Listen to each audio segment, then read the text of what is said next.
your A1C, your cholesterol, your blood sugar, your healthy weight evaluation, and more. The 11th Annual Rotary Central Health Check in conjunction with the Health Services Authority. Saturday, March 4. Save this date that could save your life. Rotary, all the good you imagine. Radio Cayman's Historical Vignettes was brought to you by Rotary Central. For more than 110 years, Rotary members have used their passion, energy, and intelligence to take action on sustainable projects.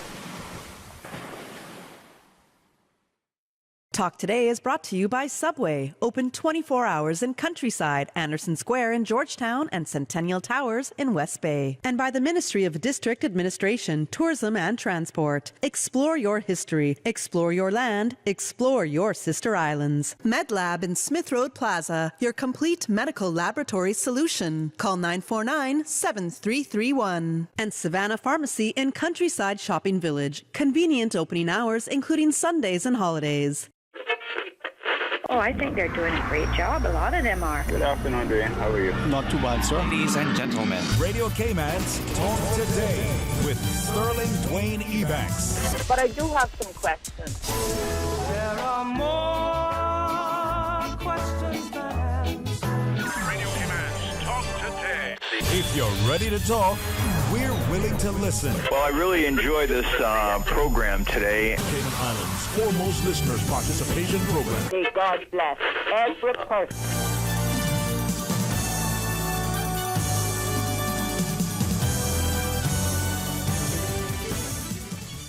Hey, good afternoon. Welcome. I hope you had a magnificent weekend and that the Monday is even going to be, in the words of Billy Crystal, just marvelous. Marvelous, I say. Well, it's our monthly mental health matters, and we have an excellent show in store talking about personality types and the like. And from On Course Cayman, Dr. Liesel and Dr. Russ will be our guests. Phone lines are open. We invite you to call and to share, and if your friends are there, you pull them in the draw now and say, hey, we can learn something today. So join us right after this break. Radio Cayman's Talk Today, the Cayman Islands' foremost listeners participation program.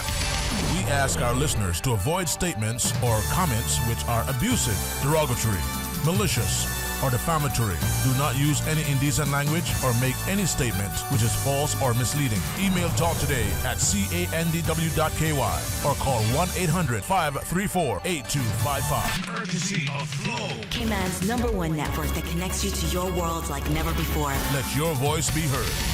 Once again, here's your host, Sterling Dwayne Ebanks.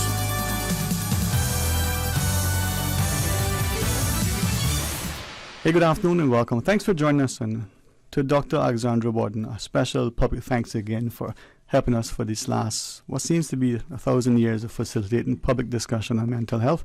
And hopefully, as a result, we, the consumer public, see the importance of speaking to our licensed, qualified, registered professionals in that sector who are able to, in confidence, give us, of their competence.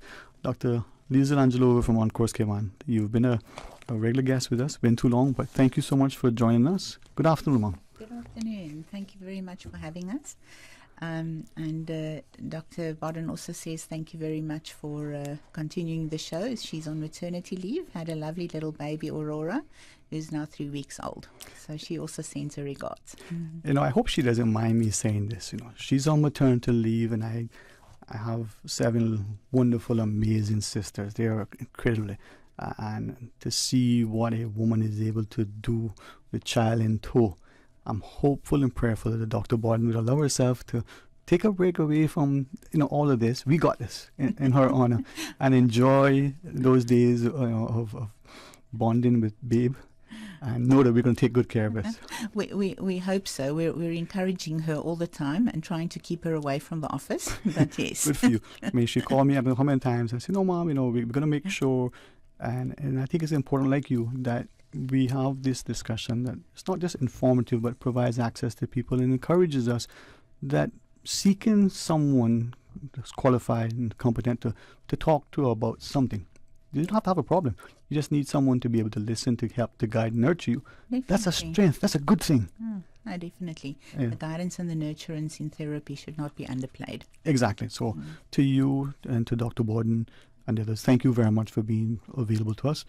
We have, for me anyway, the first time joining us, a colleague of Dr. Borden's and Dr. Angelova's over at Encore came on, Dr. Russ Buford. Dr. Buford, good afternoon, sir. Thank you very much for joining us. How are you today, sir? I'm doing well. Thanks for having us. Well, if it's okay to say, you're looking awesome. Well, that's very kind of you. As we get into a discussion about personalities and personality types and the like, if it's okay through you, may I ask a personal question? There are many of us who feel like we're answering a calling, whether it's in medicine, teaching, in other areas. We feel that this is something that my words, as my parents instilled in me, there's a calling. You go. Was this your calling to you? How did you find your way into this field? That's a big question. And good morning. Buenas tardes, señor. ¿Qué tal, mi amigo, no? Yes, I tried to do several other things, and this kept calling me back. In high school and college, I was in love with a woman whose father asked me to roof his house with him. And it was that summer that I realized that I probably needed to pay a little more attention in school, and I would probably be much more effective making a living with my mind than my back. A wise man. Yeah, so that was an instructive experience, and over the years I found that I'm interested. My curiosity exceeded my skills, and that's what encouraged me to go back and get a doctorate. I worked with a master's for a number of years and realized that I had many more interesting curiosity in how and why things work than I had the structure to place on it and be helpful. So for me, it was, since we're talking about personality, maybe a temperament of curiosity. Propensity to learn is what my economics professor said. And openness. A life of the mind, continuous desire to learn is probably what drove me into this situation I'm in more than anything. Dr. Liesel, I can see that father looking at this young chap and going, this guy isn't going to be able to put a roof over my daughter's head. Sure, get off this roof, dude. No, but it's that thing that I think drives us. Sometimes we know who we are, where that yearning is and how to answer it. Other times, we are almost to those closest to us, wayward. And in asking you, in inviting both of you to talk about personality, there are things that are innate, seemingly in us. There are things that we don't understand. We end up offending those closest to us because, I don't take to him. We don't click. And I wonder if it's not unlike, iron sharpening iron. We just rub each other the wrong way because we don't understand for some reasons, for whatever reason. So I think that, personality are those kind of stable psychological characteristics that make us all unique and different. And sometimes we don't understand the uniqueness of the person. We just see it as a problem. This person can't do this, or this person mustn't do this. But actually, it lies in where we should be understanding what they can do and what we can do. And is that a challenge? I mean, do we even, not only Dr. Russ, understand our own limitations perhaps, but maybe the expectations that are placed upon us by spouse and partner, parent, even sometimes. What drives us? Is it our personality? Is that innate curiosity that makes you want to seek out an answer? Is it, more than precociousness? Psychologists have come up with 4 different responses to that. It's like economists to me. Essentially, psychologists are continuing to try to clarify what is meant by personality because it's very broad. The second general way that psychologists tried to describe that is to more clearly identify how a person and a situation match up. And what are the person's choices within a situation and the context that they choose to be in. The third general way is how someone sees themselves in relation to others and how they learn. And then the last one is a developmental approach. People have heard of Freud and Erikson and Piaget and some of the big names, Kohlberg. That's a fourth way that we've tried to answer that very question. All right, as we go into our break, I'm told we have a caller join us at the outset. Could I invite you, and I can commit to you that unlike anywhere else, our studio and our headsets are freshly sanitized. The team here had an incredible, discipline and approach long before any of this stuff to cleanliness in this studio. Technical skills. Yeah. So, in the studio from On Course came on Dr. Lisa Langelova and her Dr. Russ Buford, one of her colleagues. And Dr. Angelo, how's that headset working? All right, let's know. We'll take the call and let's. Hello, good afternoon. Welcome. Thanks for calling. Hello, good afternoon. Hello, Sterling. Good afternoon to Good you afternoon. and to your guest discussing mental health. It's an appropriate discussion because I have a serious matter that I want to put out. We have a situation where I've received communication from the school that my child attends, Clifton Hunter, and it says that children will be allowed to do a dress down. Then there was a cancellation last night, and the cancellation said only children whose learning mentor recommend them for good behavior will be allowed to dress down. So I don't know why that's being allowed, because the education law says that no act, no corporal punishment or any acts that are inhumane or degrading to a child shall be allowed, and that is degrading. And the gentleman just spoke to that about how a child or person sees himself or measures themselves against others or their peers. So why would we want to put children in a position where anybody else other than themselves and their parent and their teachers and principal knows anything about them? And why would we use a dress down day to do that to any child? And what about the implications against children who choose not to dress down? For whatever reason. Are we then viewing everybody who doesn't dress down as having a behavior, and they then have to deal with the repercussions of that against their peers? See, the problem in this country is we don't think before we step. We don't look at the outside. We don't look at what happens as a result of our action. My son went through this. He was memed on another curious social media site that reports what they consider to be news, which is not news. And his personal information was put out by them, including what uniform he wore. And we've used uniforms as well, where a student is in a specific uniform because of specific level, and then we want to remove that and put them back into a different uniform because there is an infraction. And then everybody else has knowledge of that. Why? We don't do that to prisoners. Right. We don't parade prisoners around. We don't take people in their workplace and parade them around. We don't let anybody know. And we have a data protection that also says you don't have the right to expose people's personal information without consent. So have parents given consent to us to allow students to be paraded in different clothing based on that? That's not a requirement to be able to dress up. Right. So can I ask a couple of things then? The learning mentor to which you refer, is that one of the teachers? Is that that's a specific position within the school. Okay. And they have different allocations as to the behavior and how many points the child should have and so forth. All right. It doesn't really matter. Right. What matters is that child will show up tomorrow and he or she will not be allowed to dress down with his peers because he has a behavior problem. Now, whether that behavior problem is linked to a mental health condition, which most likely it is, because I work with mental health and I work with special education needs students, and the majority of students who have the serious behavior problems have an underlying mental health issue. And now we are purporting to think that it is okay to expose our children to a degrading style of dress because no, it can't be that way. And these panels, that when you have them on, this is something that needs to be discussed because the mental health state of our children is in disrepair. Yeah. But we do have...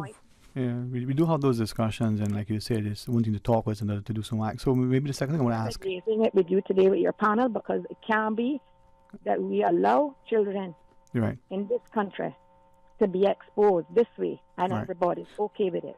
So, yeah. We are not okay with it. Yeah. I'm a parent, and I speak today as a parent. So have you raised that not only with the education department, but with the ministry as well? Right up through to the premier and to the education minister. And this is to transpire tomorrow, right? This transpires tomorrow. So My what son do does not attend school Mhm. because I will not participate in that. I will not let him dress up. I will not let him dress in uniform to be labeled. Yeah. Because it's not right. And this has to stop. We can talk about mental health. We can have the Alex Panton Foundation. We're going to have Alex Place down at the old GP? clinic Uh-huh. to do all of this, to do this. Yeah. And we think it's okay. It's not okay. Well, this is where, identifying something and then bringing the requisite action to it to correct it helps, So thanks for sharing that. To bring action to something as blatant as this when it is a Yeah. We do label without even realizing, huh? it is a prohibition under our constitution to also not to do degrading acts to children because it falls under abuse. Mm-hmm. Let us know if you have any resolution before the end of the day so that we will know whether. All right?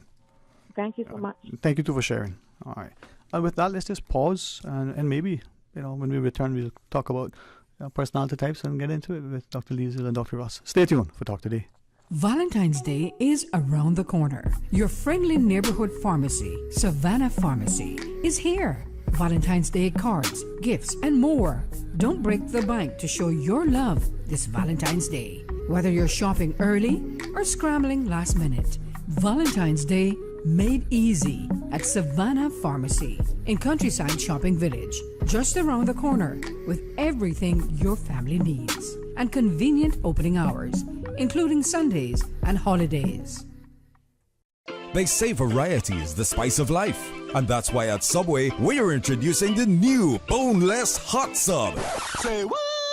The premium sub brings new ingredients like spicy breaded boneless chicken, French's crispy fried onions, and buffalo wing sauce, bringing a zesty and flavorful experience with every bite. Add some of your favorite veggies, cheese, and ranch sauce of your choice of freshly baked bread for the ultimate boneless hot sub. For a little spice in your life, try the new boneless hot sub from Subway. So good and tasty. And make it a meal with a drink and chips or cookies. Subway. Eat fresh.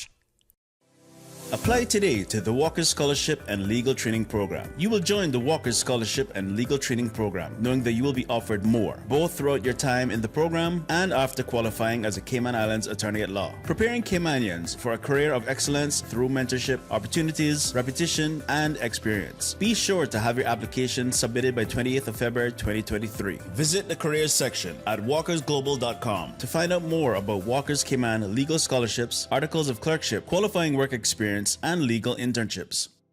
The Ministry of Planning, Agriculture, Housing and Infrastructure presents Garth Guy.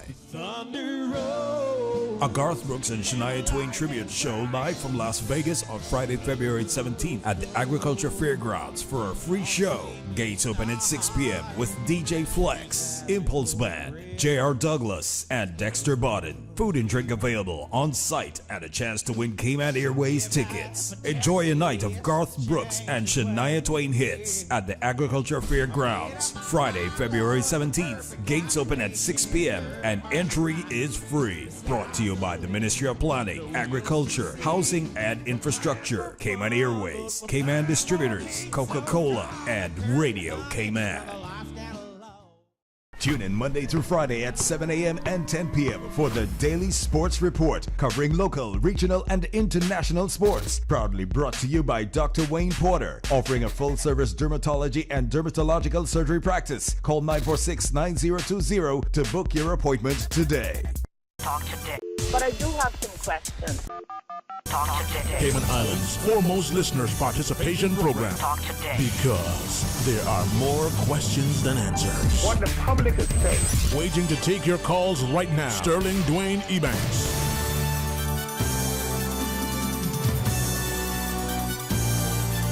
Hey, good afternoon. Welcome back, and thanks for joining us. And thanks, to Dr. Liesel and Dr. Russ from On Course Cayman for being part of our panel, our monthly mental health matters, as we talk about personality types. And I'm glad that we get a chance to get people to listen, to engage.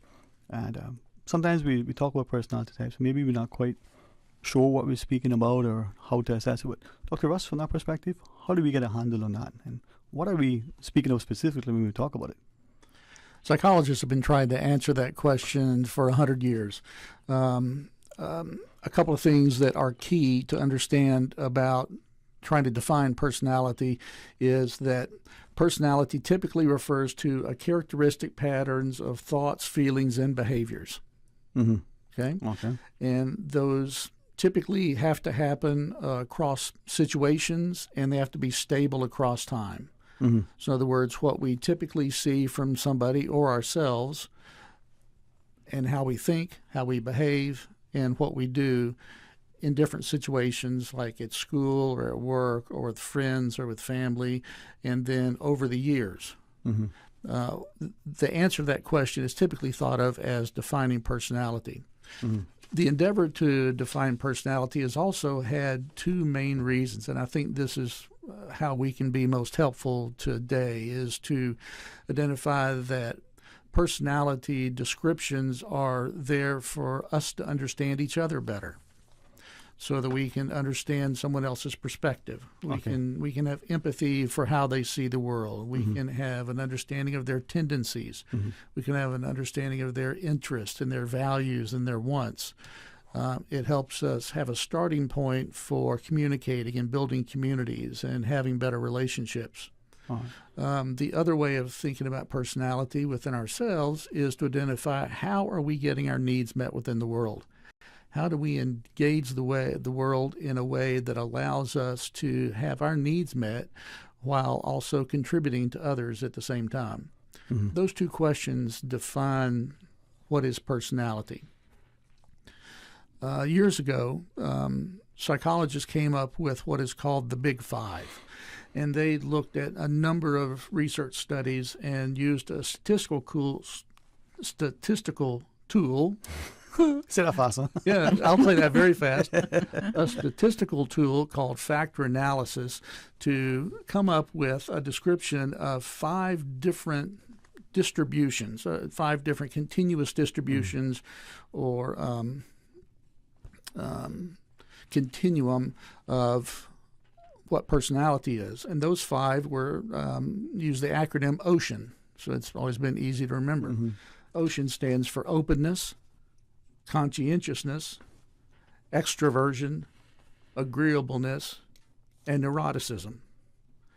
Think about each one of those as being on a scale of 1 to 10, and think about individuals who are high in openness or low in openness, high in conscientiousness or low in conscientiousness, high in extroversion or low in extroversion, high in agreeableness or high or low in neuroticism. A couple of characteristics of each of those kind of serve as a starting point for our discussion. Think about openness as the tendency to appreciate new art or new ideas, openness to feelings and behaviors, whereas someone who is not open is less interested in learning. They're more likely to be avoidant and closed-minded. Mm-hmm. Think about someone who is conscientious, someone who tends to be on time, be careful, follow rules, and is hardworking, is conscientious about themselves and their own behavior and how they fit within a social context. And then people who are extroverted, and this is common for a lot of people to understand about ourselves and others, individuals who tend to be extroverted or introverted. People who are extroverted tends to be the life of the party. They tend to be loud and outgoing and full of life and ebullient, and they re-energize themselves by being around other people, whereas people who are introverted perform more time by themselves, and they tend to be more quiet. They present as more reserved or shy. Mm-hmm. And then the next one is agreeableness, and that's the tendency to agree and go along with others rather to assert your own opinions and choices. So somebody who is agreeable is much more likely to be open to working with others, whereas somebody who is less agreeable might have very clear ideas and may be a wonderful leader. So it's not right or wrong, it's just differences in temperament. And the last one is the researchers labeled neuroticism. And that's the tendency to frequently experience negative emotions such as anger or worry or sadness, as well as being interpersonally sensitive. So somebody who is high in neuroticism is likely to wear their feelings on their sleeve. Somebody who is likely to worry about many details. Somebody who is likely to be really avoidant of anything that may be aversive or uncomfortable. And that impacts us when we are trying to learn new things or engage new situations. People who are low in neuroticism are those folks that don't care as much about some things and may act impulsively. So it's not right or wrong, good or bad. It's where we fall on that continuum.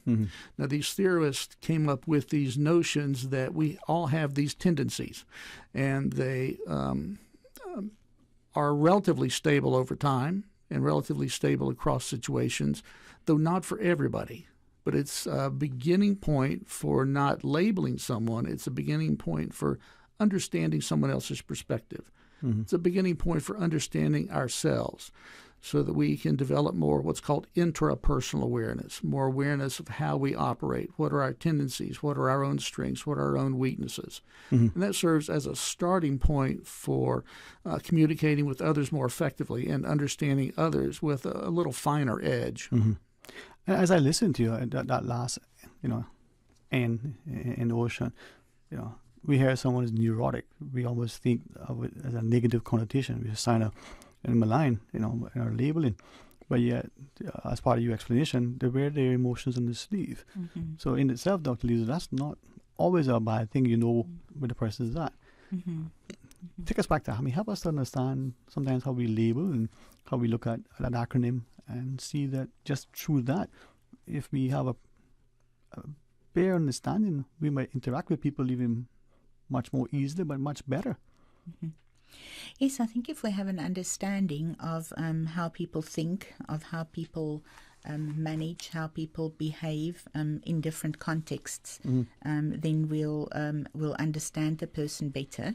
But it would also increase our relationships. It would make work much easier for us if we understand that we work with different personalities. And when we understand that these traits, if you have a specific trait, like if you fall on the high end of the neuroticism scale, that doesn't mean there's something wrong with you. It just means that is your personality type. That is the way in which you function. That's the way in which you perceive the world. That's kind of what drives you. That's where your values stem from. Your self-concept lies in that. Your abilities, your emotional patterns. So if we understand that there's no wrong or right, then we'll have an understanding of, okay, where do I meet this person, where it works for that person? How can I explain myself to this person so this person can meet me where I am and where I am understandable?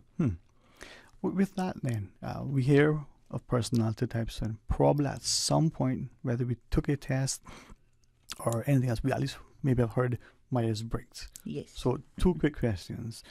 Is that the only sort of personality test that is available? If it isn't, is it the gold standard? Because that's the one everybody probably have heard about somewhere. Yes, the Myers-Briggs type indicator is a very old test. It was already developed in World War II. So it's got a lot of research behind it. We don't use it to diagnose in clinical practice. So again, that's just for understanding. But yes, if you go onto if you go online, there are tons of personality tests that you can take online. I think the Myers-Briggs type indicator has been about 2 million people take it annually online. So it's very wide out there. It's also, I often get people coming into the office and they tell me, okay, I'm an ISTJ. Okay, I'm glad you know that. So what does that mean? So I think that's where the codes come from. So when many people know what their personality code is, and I think it's the Myers-Briggs type indicator that got us onto that road. Okay, and with that, given the amount of people who take it annually, and the amount of entities, not just corporations, that use it as part of their evaluation, Yes. hiring, and the like. Is it scientific? I mean, there's a lot of research. There's a lot of research, but It's there's no descriptive clear. but not predictive. Yes. Ah, In other words, a politician to make it. Yeah. in other words, it does describe how we interact on 4 different continuum. But it is not predictive of either getting a job or competence or relationship happiness or effectiveness as a human being or worth or value. But it does serve as a starting point for understanding communication among team members, for example. It's widely used in team building. Right. It can also be used within a couple for each other to understand how the other thinks. So that communication can Correct. work. And so in that sense, it's been well researched, but it's not predictive of future behavior. It's intended to focus on empathy, not predictive of risk. Yeah. Something I read just the other day, and I say this to people, not just because you read something that you necessarily understand it, or that because you think you understand it, you actually have it, to hand. The presentation was, the person said, when I understood that both me and the spouse, we create scripts and stories and narratives within our own minds, and that's how we are informed by what's around us and how we see things. And the minute they started to appreciate that and would say, now, okay, there's an argument, so let's not argue. Tell me your story. How do you see this thing? And when one would do that to the other listen, then they would hear the story, and that was helping them in their communication. I wish I learned that 30 years ago. Tell me your story, because we're looking at something, we all have a version of it, and their personalities come into play. We see it differently. And also stories develop our personalities, so we might start off with some traits, but it doesn't mean that those are going to be stuck and set in concrete for the rest of life. I think research says in general personality develops mostly between the age of 20 to 40 and kind of balances out by the time you're about 50. So obviously it starts when you're very small, but it's not like, cast in stone. Okay, so you can... So, and if something happens to you, if you're 20, something happens to you traumatic, of course it's going to change the way you see the world. It's going to change your narrative. You're going to start responding differently, behaving differently, thinking differently, feeling differently, and that's going to influence your personality. I'm glad that you shared, and thank you for that. Not scientific, not a scientist. Sometimes I wish I would be more diligent, but for some programs, and in particular this one, I like to ask my friends, and so far so good. They haven't said no. They haven't. Here's a question. Give me a quick response. No analysis. I asked them, well, what do you think about personality? When is it? For my benefit, just to make sure I heard Dr. Lisa correctly, between 20 and 40.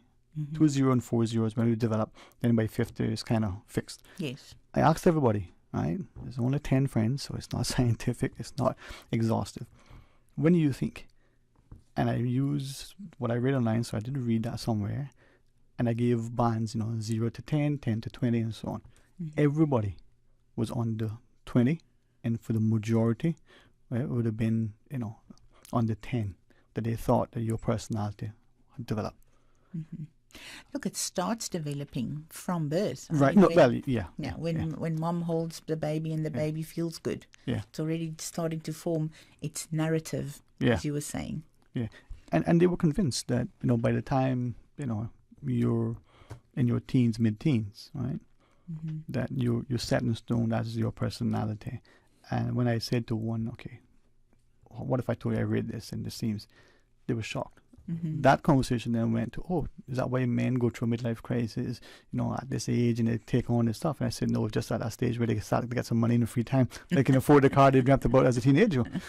But it's interesting that we are under a perception that this is what it is like. Yes. And so we don't appreciate the changes that we go through. So, yeah, if you just take the teenage years, those are years where you have to find your identity. You find out what you like and what you don't like. So there's no way that your personality can be stagnant in that phase. So is our identity then different from our personality? Yes, identity is how we see ourselves, and personality is how we get our needs met. Okay. Interesting. And then with that, the different personality types, help us to understand that. I mean, what are some of them? What drives them, Dr. Russ? And the different theories and sort of looking at why we would be where we are and what tests we would take to determine that and the like. Well, to take what you were saying and also what Dr. Lisa was saying, we have certain tendencies and proclivities that we're exposed to when we're little. For example, thinking of Dr. Lexi, who is home right now, she is in the process of developing some very key features of this baby's personality. They're learning to mirror each other. You know, kids learn that they can have some influence over the world when they giggle and make gas and parents laugh. You know, that's one of the first ways that children learn to have some impact on the world. So that begins competence. It also begins the process of reciprocity. When parents are available and responsive to children's needs, children begin to be confident. Again, a personality trait. So it's not that there are not key features that begin that help us survive our teenage years, but they also prepare us for our own independent learning and development and as adults, and that our personality continues to change. Depending on the access we've been given and the struggles we've gone through, our personality is formed and influenced by our context. And part of that is early, and part of that is what we choose to pay attention to. If we choose to look in the windscreen instead of the rearview mirror, we're more likely to develop new strategies as opposed to relying on childhood strategies to make adult decisions. And when folks say that, well, personality begins as a child and doesn't change, then I'm wondering who's really in charge of the adult. Because the contexts are different, the learning is different, the requirements are different. It's much more complex to make adult decisions than it is to make decisions as a child. So necessarily our range of skills and abilities and temperament and traits must adapt. We have to adapt to the changing requirements of what it's like to be married successfully and have a job and raise children and balance a budget and transport your kids and your family members in 4 different directions every day as you're trying to make meals and get lunches fixed and get everybody to bed and still have time for each other. That's a very complex task that we cannot rely on a child's personality to do. So by definition, we have to develop our personality and extend it in adulthood to adapt to the changing requirements. The Myers-Briggs serves as a decent jumping-off point for understanding one way that we can communicate with each other and understand each other more effectively. Yeah, the Myers-Briggs has types and codes, as I said. So there are 16 types and codes, and they use also on a continuum. So extroversion and introversion would be your first type, and then they put together sensing and intuition. So the S is for sensing, the N is for intuition, the T is for thoughts, and the F is for feeling, the P is for perception, and the J is for judgment. So you can, if you cross base these, you get to 16 different types. So you can be an extrovert, but you don't have to be.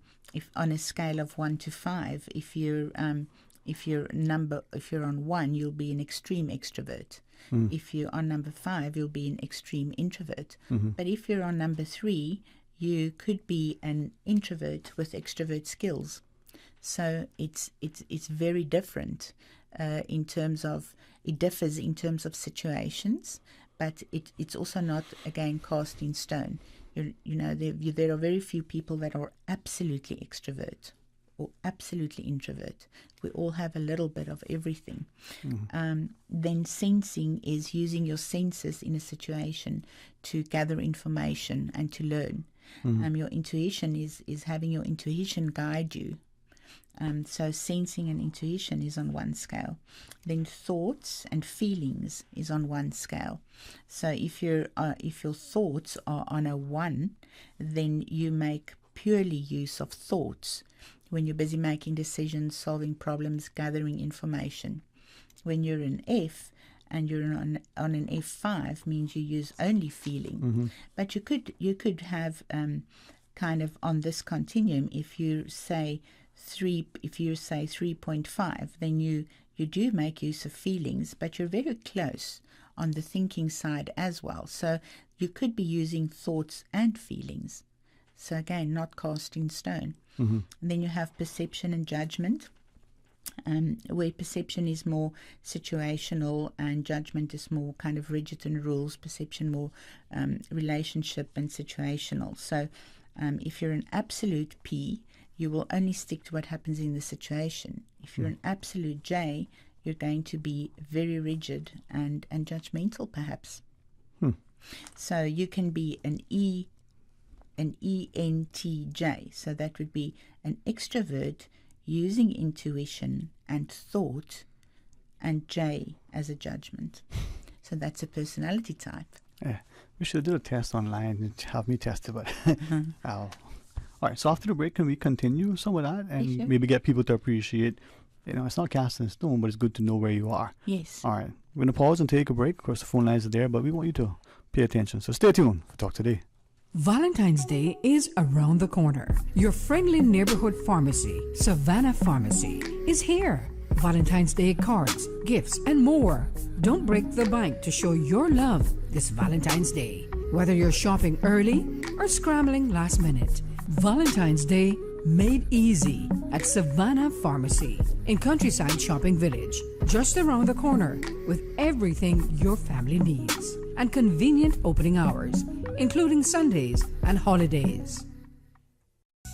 At Doctors Hospital, we know life happens, and usually when you least expect it. So when unexpected medical issues arise, you need quality care close to home. Located in the heart of Georgetown, our accomplished team of physicians and medical staff treat minor urgent conditions such as migraines, chest and abdominal pain, shortness of breath, burns, broken bones, open wounds, and more. 24 hours, 7 days a week with no appointment necessary. Peace of mind is important when life happens. At Doctors Hospital, we're always here just for you. Need to speak to someone? Call 949-6066.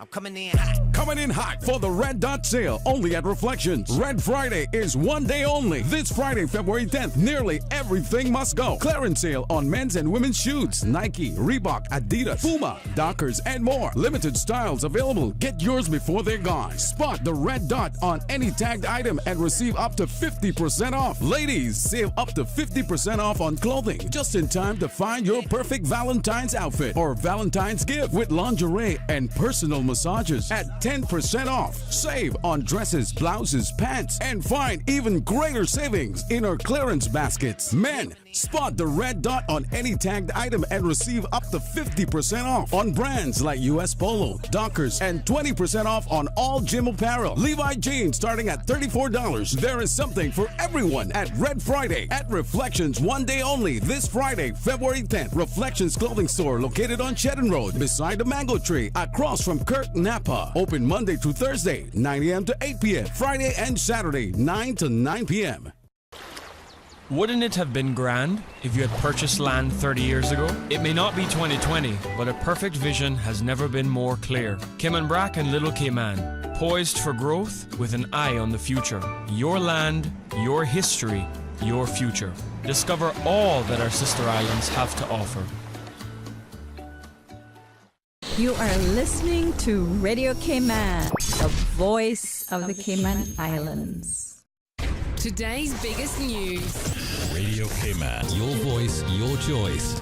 Local, regional, international. This is Headlines from Radio Cayman's newsroom. Today's biggest news. The headline news is brought to you by Health Services Authority. With your latest headlines, I'm Felicia Rankin-Solins. 100 Women in Finance looks forward to welcoming their global ambassador, Her Royal Highness the Countess of Wessex, to the Cayman Islands from February 20th to the 22nd this year. In international news, U.S. officials are under pressure to explain more about a series of unidentified objects shot out of the sky. An object downed yesterday over Michigan was the fourth this month. The first was a suspected spy balloon from China. One military commander didn't rule out extraterrestrial involvement, but said the latest object could have been a gaseous type of balloon.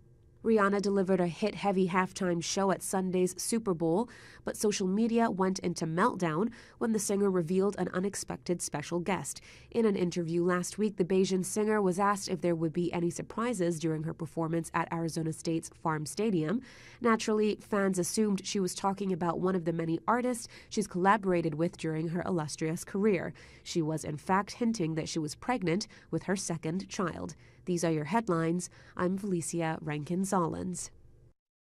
For the latest in news and information, follow Radio Cayman on social media, Facebook, Instagram, Twitter. Download the Radio Cayman app or log on to our website, radiocayman.gov.ky.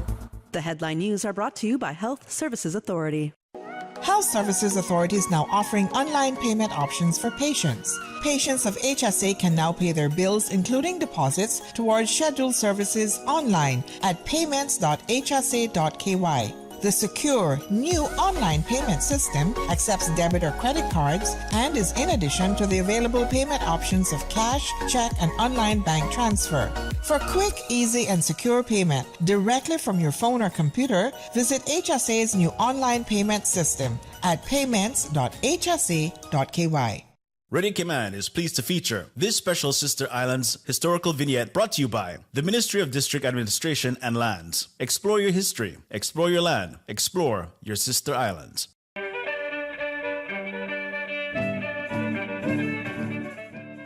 Born in Watering Place, Cayman on the 8th day of July, 1936, Captain Fred Elman Scott was the fifth child born to Nalio and Vera Scott. Captain Scott worked the seas for over 52 years, a career which saw him span the global currents.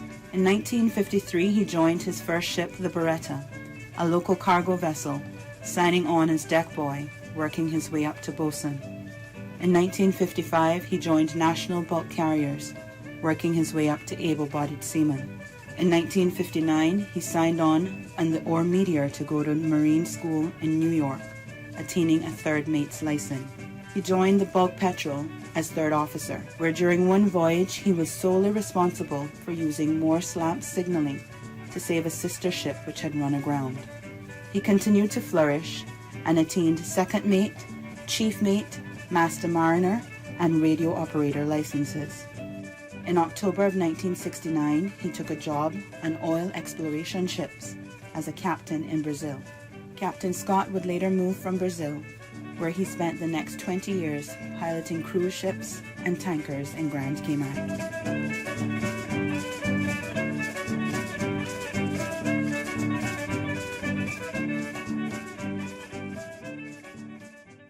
Radio Cayman is pleased to feature this special Sister Islands historical vignette brought to you by the Ministry of District Administration and Lands. Explore your history, explore your land, explore your Sister Islands. Explore your history. Explore your land. Explore your Sister Islands, the ultimate staycation experience. Your culture, your freedom, the land that time forgot isn't gone. It's your Sister Islands. Discover all that our Sister Islands have to offer. Talk today. But I do have some questions. Talk today. Cayman Islands' foremost listeners' participation program. Talk today. Because there are more questions than answers. What the public is saying. Waiting to take your calls right now. Sterling Dwayne Ebanks.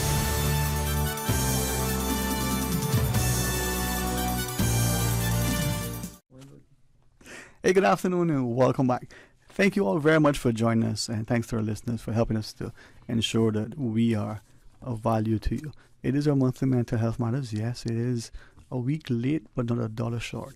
We're giving you every value for your money. Dr. Lisa Angelova and her colleague, Dr. Russ Buford from One Course came on. You know, personality types we were talking about, and I think we're using the Myers-Briggs, maybe because it's the most well-known. Some of us at some point probably did something with it in some capacity. You were sharing this before the break, and thanks for that graphic. It helps us to appreciate it. When you were saying thoughts, that's thinking, the thinker? The thinker, yes. Okay. And the F is the feeler. Okay, yeah. All right, so you have that feelings. But take us through some of them, because you said there's 16 sort of personality types when you use the Myers-Briggs? Yes, there are 16 codes. So I think Dr. Ross and I can do this together.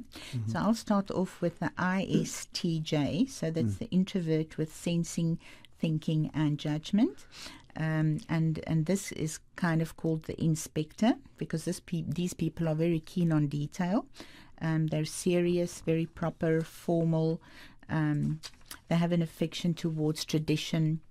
And in contrast, they are quiet and usually calm.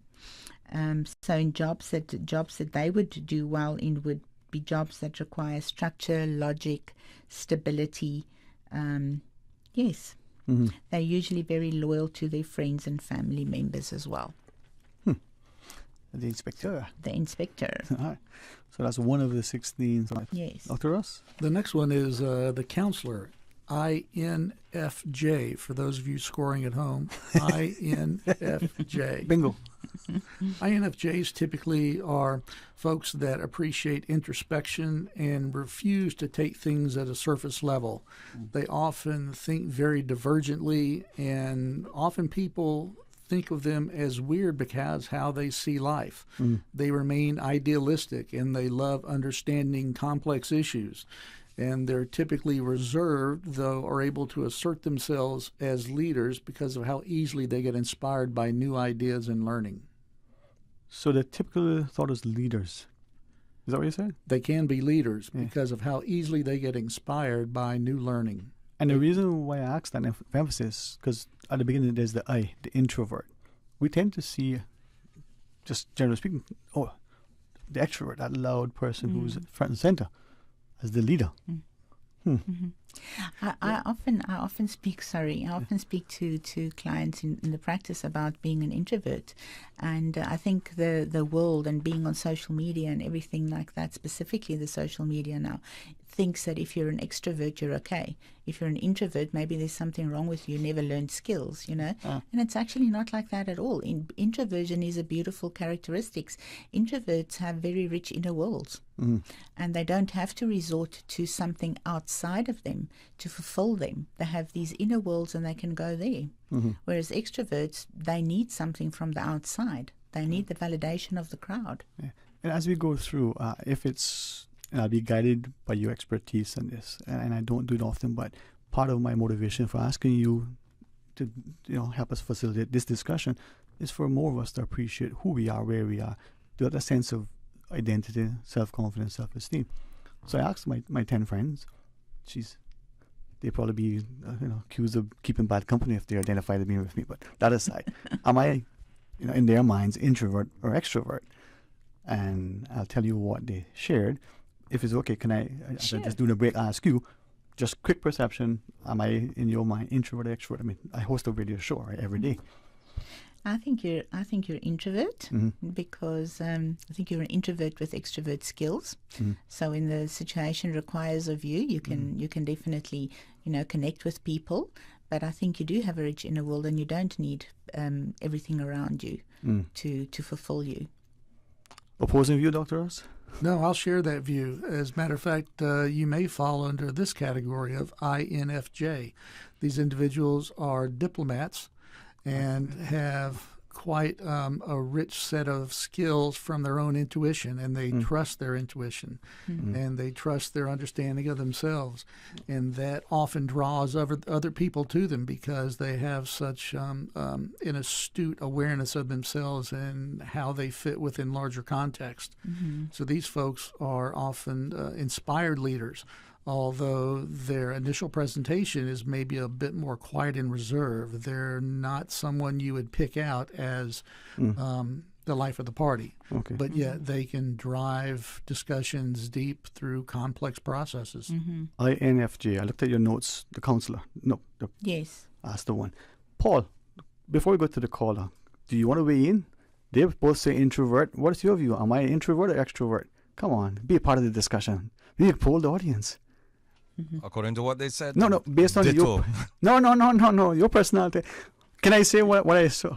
So when, and I didn't poll Paul initially, right? I asked the question of both of you, and you said introverts, and Paul him, no way. And all the friends said, no, you're an extrovert. No, they're not don't hold it against somewhere are lawyers and somewhere accountants, so don't hold it against them. But they had a different view. I'll come back to that answer in a second if it's okay, but let's take this caller. Sure. Buenas tardes, good afternoon. Welcome. Yeah, I would like the guy there you got there, did he write the song Personality? Let me ask him. Dr. Russ? Oh, no. No? No, sir. He didn't.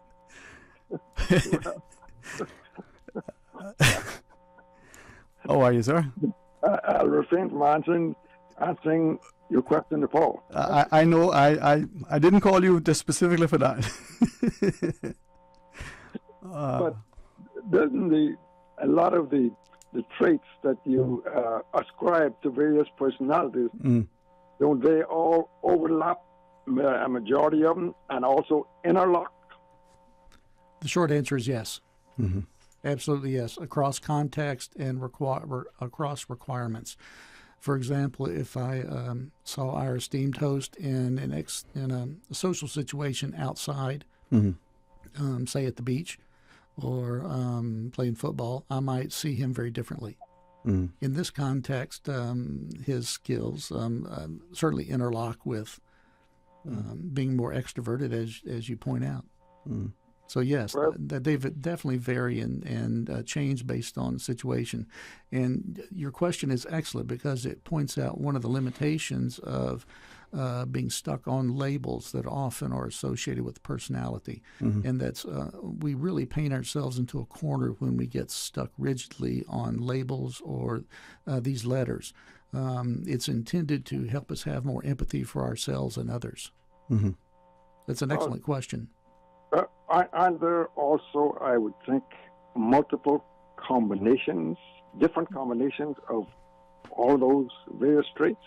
Yes, sir. There are 16 combinations under the Myers-Briggs, and we were beginning to go through some of them to, I guess, introduce to the audience how individuals could think of themselves and others in helpful ways. Yes, sir. But Myers still got a lot of work to do. I think we all have a lot of work to do. Yes, sir. I would agree with that. I think 16 just scratches the surface. Yes, sir. They've chosen to take a bite off of one piece of steak, but there's a whole smorgasbord out there that you could choose to sample.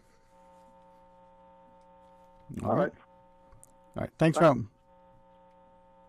Anything else, sir? No, that's okay. Thank you. And thank you very much. And many of us recognize the caller. This is what makes this discussion so wonderful, what makes this program that much more accessible. And as we think of it, so we're going through it, and maybe as we get time to look at some of the other of the 16, I hope people would appreciate that there's an importance to this. It's not cast in stone, but the more we look at ourselves, the better we are perhaps positioned to make a contribution and to benefit, get that sort of quality life we desire. So we said the inspector, the counselor. What else do we have after Dr. Liesel? Yeah, so then we have the one called the mastermind, which is an INTJ. These people usually excel at developing plans. They're very analytic problem solvers, and socializing drains their energy. So they would prefer to not be very social. They prefer to do work alone. But they are very loyal and great and encouraging partners in relationships. The mastermind, the name alone. Dr. Russ? The next combination is ENFJ. Myers-Briggs labels these individuals the giver. These are folks that are extroverted and they love verbal contact with other people. They like to hear how they're doing, and they like to share with others their observations of how they're doing. They can be very supportive and are always willing to understand their partners. They use their awareness of other people's feelings to stay connected to other people and are very giving to each other. These are not the people that I play golf with on Saturday. They are not the givers. They're the takers. They're the takers. All right, so that's the giver.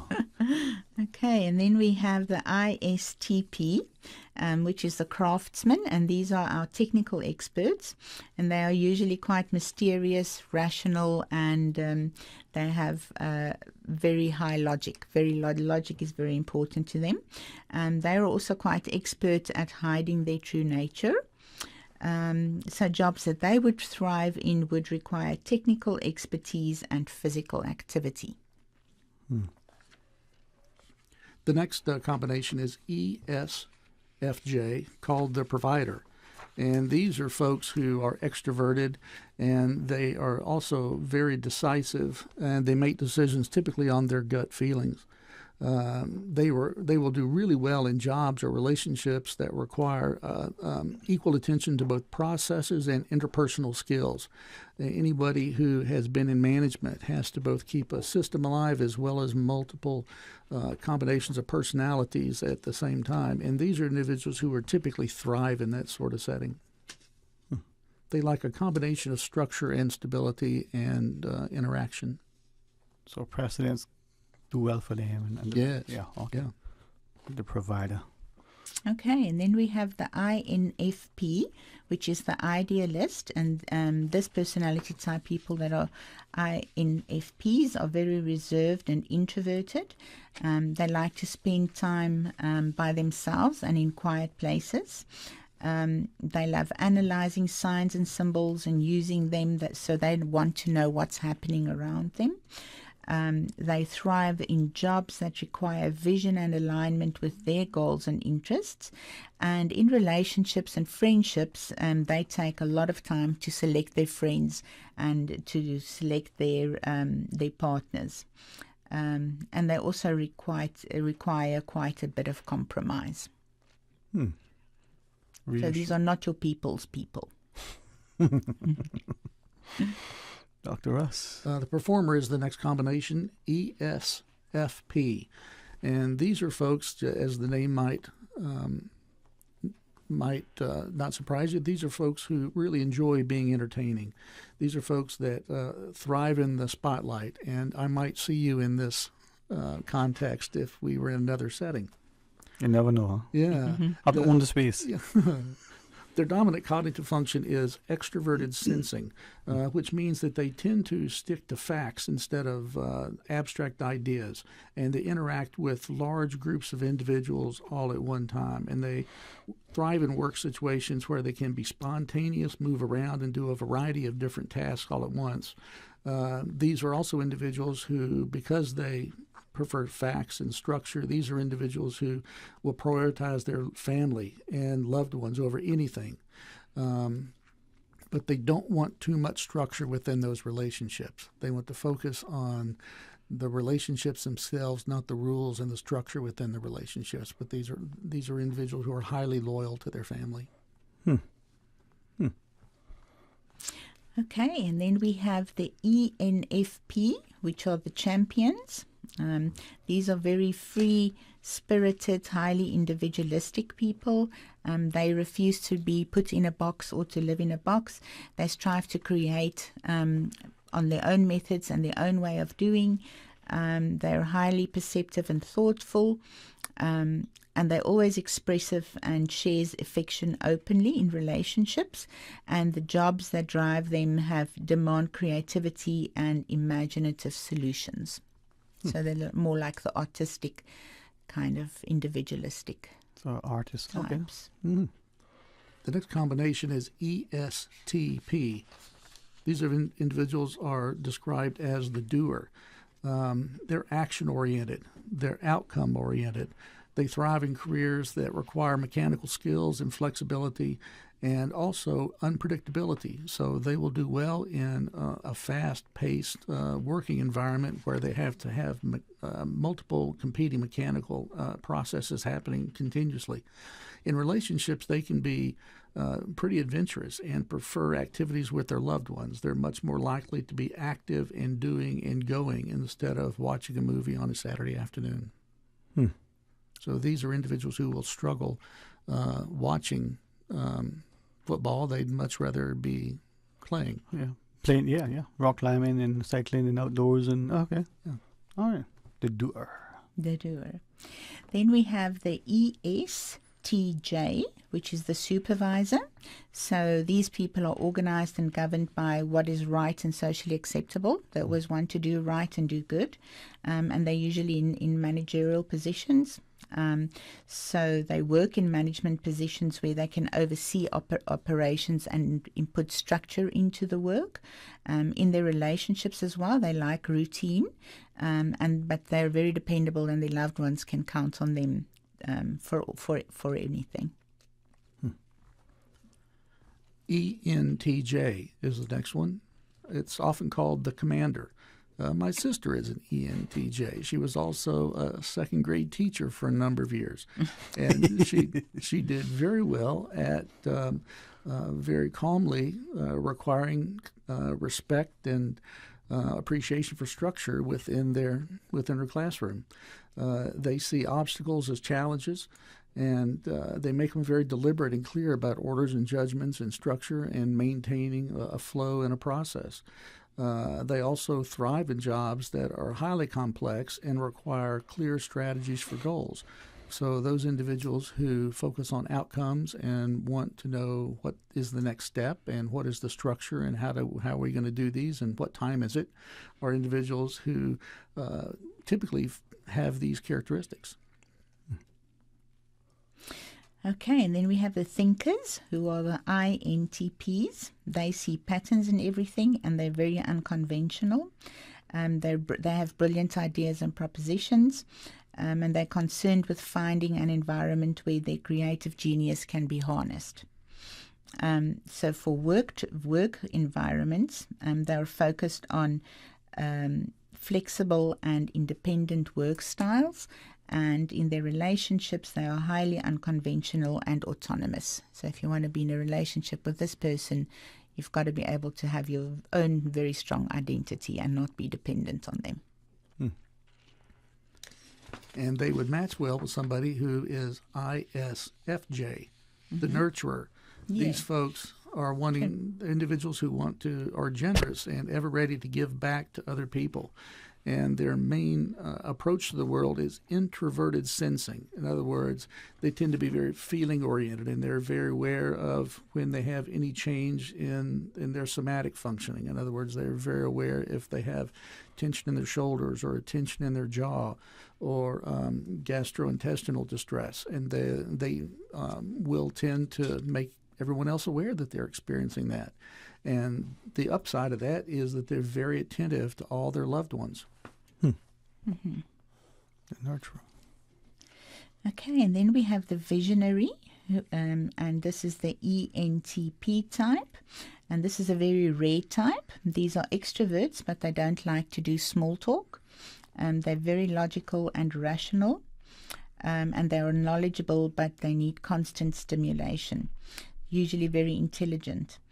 They thrive in jobs where creativity meets challenge, and in relationships, they're quite spontaneous and can be quite exciting. And the last combination we have today is ISFP. These folks are thought of as a composer, someone who is an introvert, but also warm and very friendly on the outside, and they're fun and spontaneous. And in relationships, they tend to get along very well with others and be very easygoing. These are individuals who would enjoy works of art. These are individuals who would enjoy shopping for art, and folks that would more likely appreciate a range of colors instead of just black and white, and they would rather adorn their house with colors instead of lines and structure. And as I listen, as you listed out the 16, I would imagine that many, like the caller, well, they can probably identify bits of their personality in all 16 of these. So where does that put them? But to me, just interesting. But. Right. The labels are not the key. It's the tendencies and the processes and what we're willing to share and what we're learning to learn from others. Right. So then going back to 20 to 40 and by 50, would we probably say a person in age 21 may test here at age 40 maybe here? That could move on depending on how their lives have been. Yes, that could definitely change. I think I've seen extroverted people that have worked with people over a very long span of time, and become more introverted because they probably found a lot of confidence in themselves, and don't really need the validation of people from the outside anymore. And also they sometimes get tired of people's problems, you know, so they withdraw a little bit more into themselves. And so changes like that could happen. They're pouring from an empty cup sometimes, though. Yeah. Many of our listeners are probably married and are aware that their personalities have likely changed in response to their spouse over the years and stressors that life throws at us. Yes. Sometimes we need to be more focused on doing. Sometimes we need to be focused on nurturing. Sometimes we just need to get off the couch, and that's just going to vary from year to year and person to person. So it's clearly the case that our situation and our values and our choices and our social affiliations and the connections we have in the community are all equally influential to how we get along with others. Right. Personality is one way of describing that kaleidoscope. Yeah. So possibly, I mean, there may be three things I might want to ask if you permit. One, whether in our relationships with our partners or spouses, or even our children or our siblings, or even our organizations, we tend to grow apart, is what people say. You're working somewhere and you go, you know what, this is not rewarding. You know, yeah, the paycheck is good, but something has happened. So with that in mind, then, is that what is happening? We're starting to realize, maybe limit to our spouse. Wow, you know, I no longer like chocolate ice cream and we have it every Friday, or I don't like the football match every day, whatever it is. If that is happening, how do we explain that and what do we do about it? I don't think that necessarily means your personality changed. Okay. I think that you just acquired some likes and some dislikes along the way, and that you're in a place where you're willing to explore the likes and the dislikes.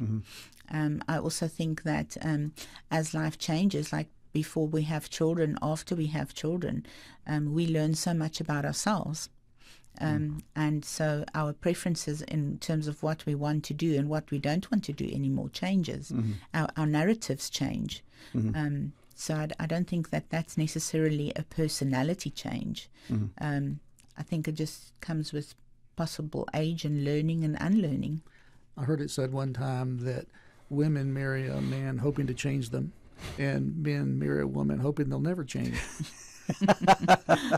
They must have been at the scene waiting. I personally believe that we marry exactly who we need and that we don't know what to do with them after we got them. Yep.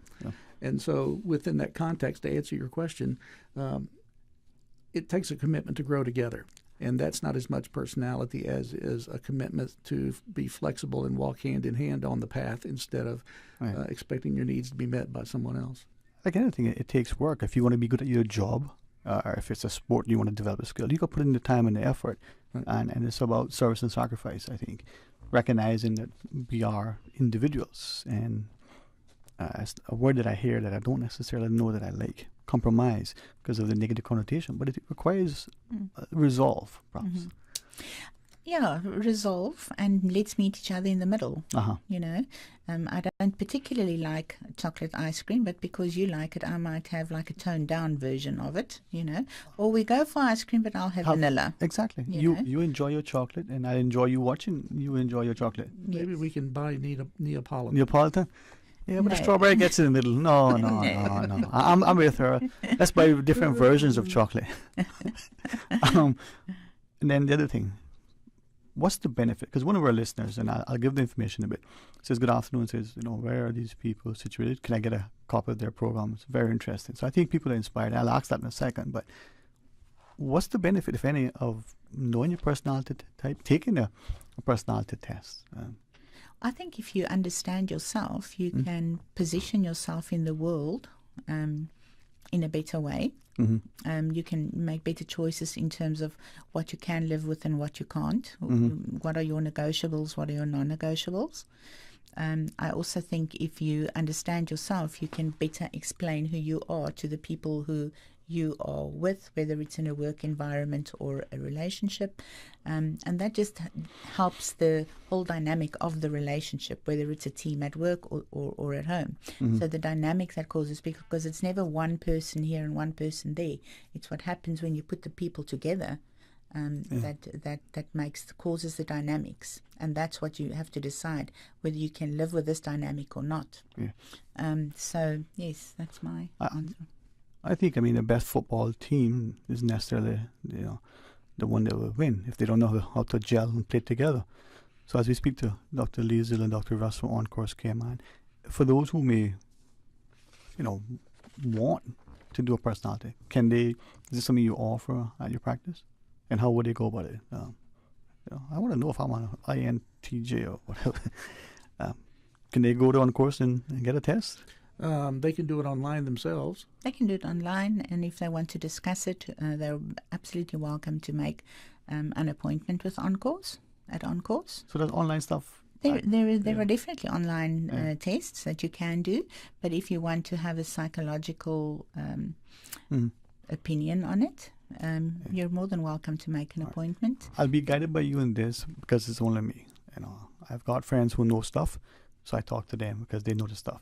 I've done online stuff, and it's either for $19.99 we can, and I thought, then there's free stuff that no. So having something is okay, but having something you're not quite sure what it means, it's better to talk to people who know. Yes, hey doc, what's the spot here? Oh, it's guy, that's just a piece of leaf that you didn't take off. Yes. So to me, it's best to speak to the source, right? Yes. All right. Whenever folks have asked for personality assessments, I'm always curious and try to clarify what's the purpose behind it. Mhm. If it's simply interest, then I'll encourage you to spend the $19.95. If you'd like to apply it to happiness at work or happiness in a relationship or understanding parenting or understanding your challenge with a particular developmental stage in life, then we're the people to call about that. If it's simply for exploration and kind of a general curiosity, you can probably do just as well by, if you're not looking to make a change or deal with something in life, just pay the $19.95 and talk to a friend about it. All right. A little learning is a dangerous thing, I always remind myself. I really appreciate you coming on. Maybe future discussions on this, and hopefully it'll spark us as individuals to appreciate that the more we try to improve who we are, the better we are as people, the more we can get out of life, and perhaps the more we can give to life. It's beautiful. All my friends were surprised that I thought I was an introvert and a quiet, reserved kind of guy. So you guys have confirmed that. See, that's scary. But you learn to adapt. You learn how to position yourself, and you learn how to improve if you're willing to listen to good counsel. Any closing thoughts, Dr. Liesel and Dr. Ross? It's occurred to me that as we try to get along with each other and try to have our own needs being heard and try to reach a consensus with those around us, something I've found to be true is that we can be right or we can be in a relationship, but we can't be both. So I'll encourage our listeners to join me in making an effort to take that additional step for empathic listening before we open our mouths. Listen to understand, not necessarily to respond. Yes. I like that. I like that. All right. Well, a fellow once said, had a wait and said, the father told him, you get married to this son, you decide now, do you want to be happy or do you want to be right? You still got married. Sorry, Dr. Liesel. No, I just wanted to say that I think the key lies in understanding, and that there's no right and wrong in terms of personality. It's in terms of understanding who this person is, how this person functions, how we see the world, and how the dynamic happens. All right. Well, thank you both very much for joining us, and I hope that the rest of the afternoon or the week in particular will be most rewarding and fulfilling. Thanks again. Thank you, and the same to you. All right. When we come back, rejoin us, a different topic, a different discussion, but hey, still the same love and reception. So stay tuned. We'll talk today. When you're craving something big, something tasty that gives you that lip-smacking satisfaction, something that hits the spot, there is nothing better than a footlong from Subway. It's pretty tasty. Filling and full of flavor. Try our new sweet onion steak teriyaki with a twist. Or the classic chicken teriyaki. Top it with green pepper, onions, cheese, and that sweet onion teriyaki sauce, all piled on your favorite artisanal bread. Satisfy that craving with a footlong from Subway. Fresh, delicious, tasty, meaty. Let's make it a meal with a drink, chips, and cookies. There is nothing better than a footlong from Subway. It's time to update your information. If you've recently changed your mailing address, phone number, or email address, please let your Water Authority customer service team know. Remember, non-receipt of a bill does not constitute a release from liability for payment. Visit our website, www.waterauthority.ky, to download and fill out our customer information update form. Or you can contact our customer service team at info@waterauthority.ky or call 949-2837. Good morning, darling. Well, you up extra early this morning. You going fishing again today? No, I'm gonna do a little painting. Painting? Let me feel your head. You got fever, huh? Well, you see, I still got a gallon of that good old paint left that you buy me from TCE Paint Shop. I figure I might as well paint my tool shed and spruce it up for the new year. Oh, you got the painting bug? Well, I never thought I would live to see this day. But seriously, sweetheart, that Sherwin-Williams insulating ceramic exterior paint, that's some good stuff, you know? And it helps us save money too. So, tell me, where you want to go on your next trip? You'd never guess. Fishing on the 12-mile bank on your brand new boat. What? Fishing? Fishing? Can't believe this. Sherwin-Williams Quality Paints, available at TCE Paint Shop on 27 Godfrey Nixon Way. Call 943-0565. Cocoa Fest is back at Pedro St. James, Saturday, the 18th of February. From noon to 6 p.m., enjoy crafts, games, music, coconut-inspired food and treats, health and beauty products, and enjoy local cooks, craftsmen, artisans, and farmers through a shared love of the Cayman coconut. Admission is only $10 for adults and $5 for kids 6 to 12 in age. 6 and under get in free. So go coconuts at Cocoa Fest and enjoy one of Cayman's culture and tradition, Saturday, February 18th. For more info, go to info@pedrostjames.ky. Brought to you by Proven Bank. The offices of dermatologist Dr. Dwayne Porter will be taking appointments from February 13th to 18th at his Crew Road Clinic. Clinic appointment slots are limited, whether you're seeking advanced skincare, Botox, filler, cosmetic skin enhancements, or simply looking to reduce wrinkles. Dr. Porter offers a full-service dermatology and dermatological surgery practice. For more information, email dr.portercayman@gmail.com or call 946-9020 to book your appointment today. That is 946-9020.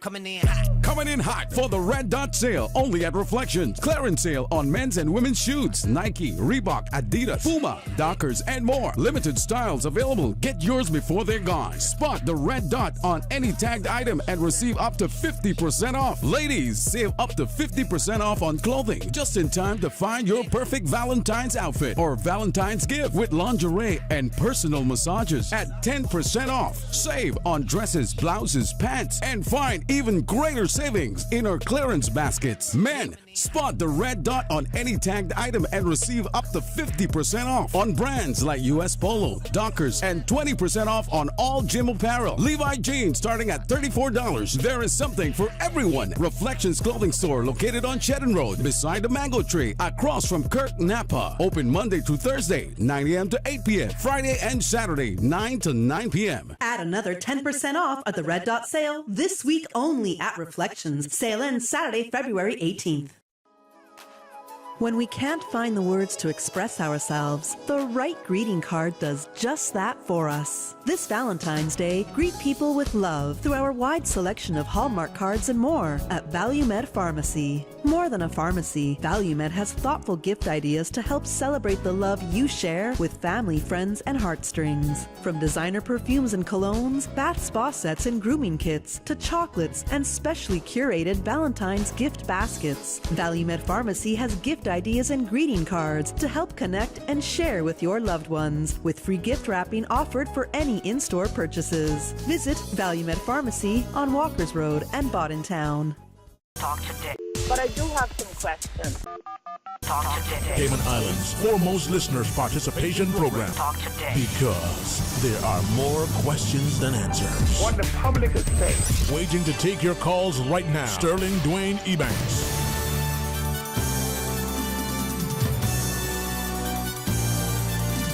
Hey, good afternoon, welcome back, and thanks for joining us. Now is an opportunity to extend an invitation to be a part of our upcoming agriculture show.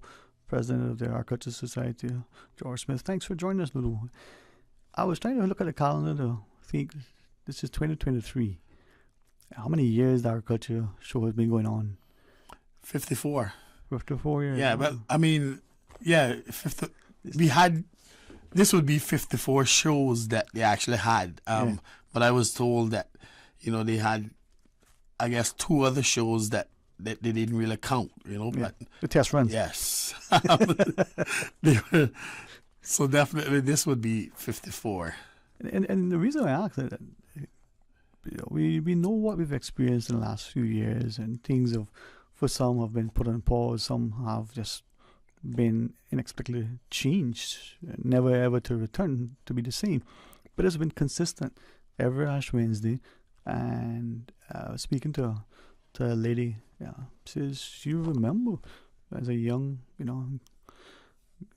person going with, what was then her grandmother, and the agriculture grounds, as she calls it, I still call it. We play cricket there, but and I think there would have been some other instances. But I wanted to share that to ask. I know the 2 locations. The present one, we'll tell those who don't know, and in the past one, were there other, to your own knowledge, or that's been the only 2 sites? No, apparently they had in the back of the library. Back of the library? Yeah, that's what I was told. Where, long before my time, because I always reminisce on back at the cricket grounds. Normally it would be agricultural show, and then they go watch football.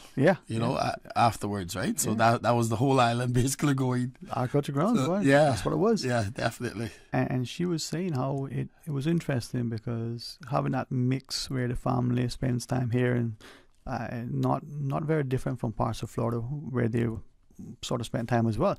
A much smaller scale. There was a state fair. Here is this thing. But it was always that, approach to farming and even ranching, if I could probably say that. There's the cattle, there's the horses, and on an island. Interesting. Yeah, and I mean, this is, I think, what makes the agricultural show unique is that if you notice, it's not too many things that happens here where you would find the complete family. And when I say that is, some people are getting up in age and they don't like to go out to, let's just say, Cayman Bay or anything, but for sure, you'll always see where grandparents and grandkids and maybe even sometimes great grandkids, coming with their little ones and hanging out at the agricultural show. Because one thing that I must say about the Cayman Islands, is I think it's probably the only place on earth that people can let their kids go and basically have nothing to worry about. As I listen to what you share and reading this message, this person shares, that for the agriculture show, yes, everybody coming out and at different times of the day for different.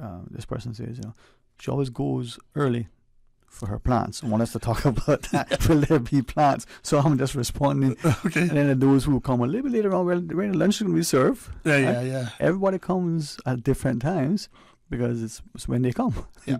Well, I mean, this show, it's going to, we talk about it all the time, saying that we want it to be bigger and better.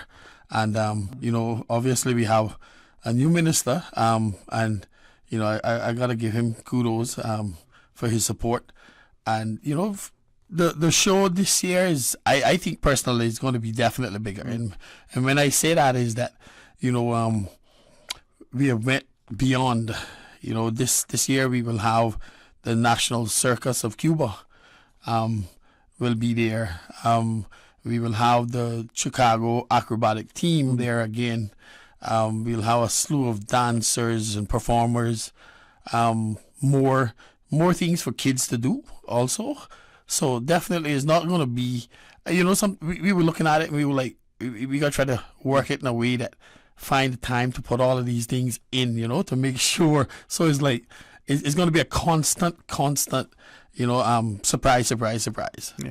And every year, I think, you know, we've added some little things that have come, but these two, you know, perhaps bring a little bit. I mean, we have acrobatics a couple of years back as well. Yes. But what does that mean, though, for the public? Because for some of us, we tend to, I want to be mindful. I want to say take for granted. I don't want to be spoiled, but you know, you go into the supermarkets in Cayman, and we see stuff that aren't available in the larger markets. And when it's not here, we go, what do you mean it's not here?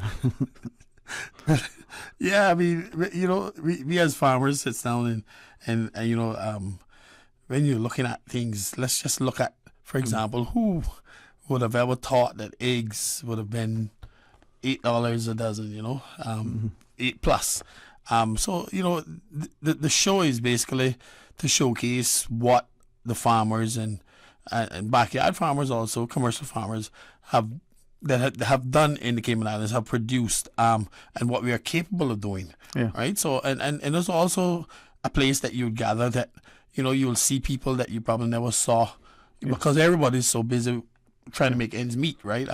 You know, like what we were talking about the other day. What was the last time that the locals went to the beach per se, you know, just to say, I'm just going to hang out. And you know, you probably saw someone that you never saw in 5 years. And the chances are you went because you had visiting family and friends. Exactly. Other than that is busy, just work.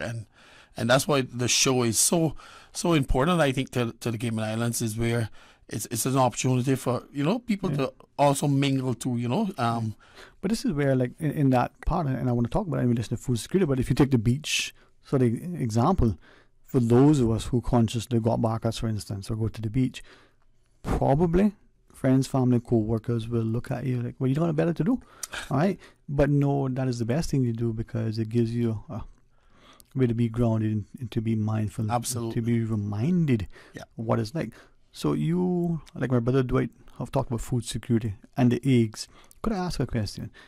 Eggs or whatever prices eggs are now that come in, if we had more of a local production and supply, do you think that egg prices would be what they are on the world stage? Would they be less? Would they be more? Well, I mean, I think if our production was to grow as the minister wants it to grow, I think it'll probably be lower, or it can compete with the imported eggs. Because, you know, obviously in Cayman, one of the biggest issues is labor costs. Yeah. Right. So I mean, if we go with the plan of becoming more self-sustainable on eggs, I don't see no reason why the prices can't drop. Right. You know, definitely. Because and the reasons also doing is that, you know, the government, some people hear me pouting on the government, right? Not just this government, but all the governments since I've been there, you know, they're assisting agriculture in ways beyond, you know, and if it wasn't for that, a lot of people wouldn't be in agriculture. But this is back to the beach. We call it, you know, the backyard farm or whatever. Many of us grew up where we had a little ground in our back, and it wasn't so much to supplement our income or complementing it. It was that thing that went to our dinner table. Yeah. All right. I don't say this to make anybody feel bad, but not long ago we went to the backyard. For most of us, it was a pear tree. And we picked it when it was ready. We put in a piece of bread and we had pear. And so, you know, now it's, you know, avocado smashed on with heirloom tomatoes, served on a artisan bread, you know, drizzled with, and it's $20 for the piece, right? Yeah. But back then it was, you know, we had tonight, boy, you know, some bread and pear, right? And it was good bread and pear. You made the bread, you picked the pear, right? Yeah. I still remember your mama sent over some pears, man. But saying that, and I'm asking I didn't do it. I didn't have time to call back the guys today for this discussion. So up until the Friday, I asked a couple. Chickens are a discussion for different reasons now, right? They're feral and otherwise. One lady, and I won't call her name because she didn't give me permission, but very, very, how would I put it? Inspired to share her views, but she does it with a level of respect and respectability. She said, what if those chickens were put there because we have a need that we don't see we need yet? And she said this all along. Friday, she reminded me of that. Could those chickens be utilized, as she and others have suggested, through the schools, through the prison, through some other program? We take them, we house them, we feed them, we cage them, and then all of a sudden, now they're not a nuisance, but they're actually, a boon to the economy. I mean, definitely. I mean, I'm a person that believes that every problem there's a solution. And I think that right now they're trying to get that middle ground as to, because what's happening to Dwayne is that it is probably becoming so much of them. They're becoming a nuisance to a certain extent. Yeah. They're messing with the garbage. I know that the farmers is complaining because they're flying up and eating all of their banana trees and fruits off of their trees before, which they had issues, with the parrots and everything. But I'm sure that, a solution can be reached, and that would be beneficial for all, I think. Yeah. And this is why I think, if we look at our culture show, someone like me who genuinely fascinated by what can come out of the ground if you tend to it properly, and to be amazed that, again, I'm not a farmer, I'm not a botanist and those things. And I say, well, why can't we grow pineapples here? Oh, because we've never grown them. My brother-in-law said, well, why we can't? And he stuck it down and he said, let's see. And they grow. Yep. Strawberries. There are all these things that we can do if you want to be willing to try it. Exactly. Right? But it probably takes people like me to ask that question because, oh, but you don't know what you're talking about, but prove me wrong. Come to the agriculture show and we are surprised. Yes. Increasingly of, you mean you grew that here? Yeah, I just checked it out. Joel Walton, I think it is fascinating, the stuff that he brings out of his place. So true. So true. I mean, up to today, I had a farmer call me and talking about his pumpkins that he wants to enter into the show. And I was like saying to myself, what's so exciting about this pumpkin, Yeah. But this pumpkin is over 30 pounds. Yeah. And he's like, no fertilizers, this is what it is. And he's so excited about putting it in. So, that's what the show is about, to really show, and we always talk about food, right? But I challenge anyone, go to the supermarkets and purchase tomatoes. And I'm saying go to a local farmer and get tomatoes. And I can guarantee you that there's no comparison. Yeah. So that's what we're saying is that, and don't get me wrong, I'm not saying that we can become 100% self-sustainable here, but we can do better than we are doing. Well, no man is an island, and no island is a nation unto itself, right? So people go, what he talking about now? But like you, I commend governments for investing in food security in agriculture. I would ask us as the consuming public, that demand drives many things, right? Exactly. So if we go to the farmer's market and we see something and we say, oh, that's good, we need to make sure that's a good quality. We vote with our wallets, as it were, say, listen, this is not good enough, or actually we want more of that thing, and that's how it comes to the market. So true.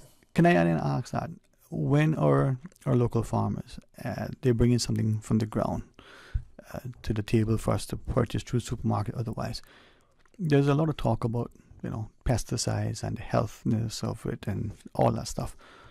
To your mind, that thing which we get from our local soil versus that thing that is brought from wherever, quality in terms of the pesticides and the production? Well, I mean, that's why, we can count on the Department of Agriculture. They've been doing a great job, Oral and Claudette. They're the agronomists. They visit the farms consistently, make sure that the farmers is applying the pesticides in the right way, in the right amounts. So, that's why if you notice, some things in Cayman is a little bit smaller. Yeah. Right? Because we try not to utilize as much fertilizers as the big commercial operations elsewhere. Yeah. So definitely that's if you look at, for example, you'll see a pineapple here, it would be a lot smaller than a normal one that comes in as imported, because there, nowadays is turnover time. They want it to plant it last night and reap this today. Yeah. Sometimes we don't understand, and I'm saying this is the case, but like you said, this is a commercial facility that is employing people that has, profit as its motive, right? That's the driven, yeah. They bananas, for instance, they can pick them now, ship them to this market that may take weeks or months. Exactly. When it gets there, there's a process, gas and whatever, put it in the warehouse or wherever it is, and then it's ripe. Yep. We may be doing that here now. Do we even know our food source? Exactly.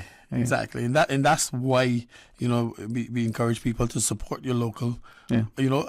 Listen, if you look at, for example, most subdivisions, right? Someone in that subdivision is doing something. Yeah. And all we're trying to encourage people to do is support. Just support them a little bit more. And encourage them. Don't condemn them. I mean, I've said it publicly. If I might, or if it's okay with you, only because he's been our guest a couple of times. He said it publicly now. Kerry Lawrence, right? Had him on, had Corey on. Like many know, had a chance to visit. I called their farm. Hey, listen, not knowing anything about anything, seeing what they're doing and in the way they're doing it, incredible. The kale, the lettuces, others are doing it. So it just shows what is possible if we have the political will. Exactly. I don't only mean that from the people we elect or appoint, but that will. Within, yeah. Maybe we need to be willing now to come. I know we got a couple seconds left, so our culture show is coming up. Well, short order. Yeah, on the 22nd. I mean, a week from Wednesday. Yep. Yeah, Ash Wednesday, and definitely, I mean, we're looking to as we said, make it bigger and better. We know we're working on the traffic issues that every year kind of haunts us a little bit. But we're gonna have satellite parkings. Basically we have reached out to the education department. We're using their parking lots for all of the primary schools as in the surrounding area. We got permission that if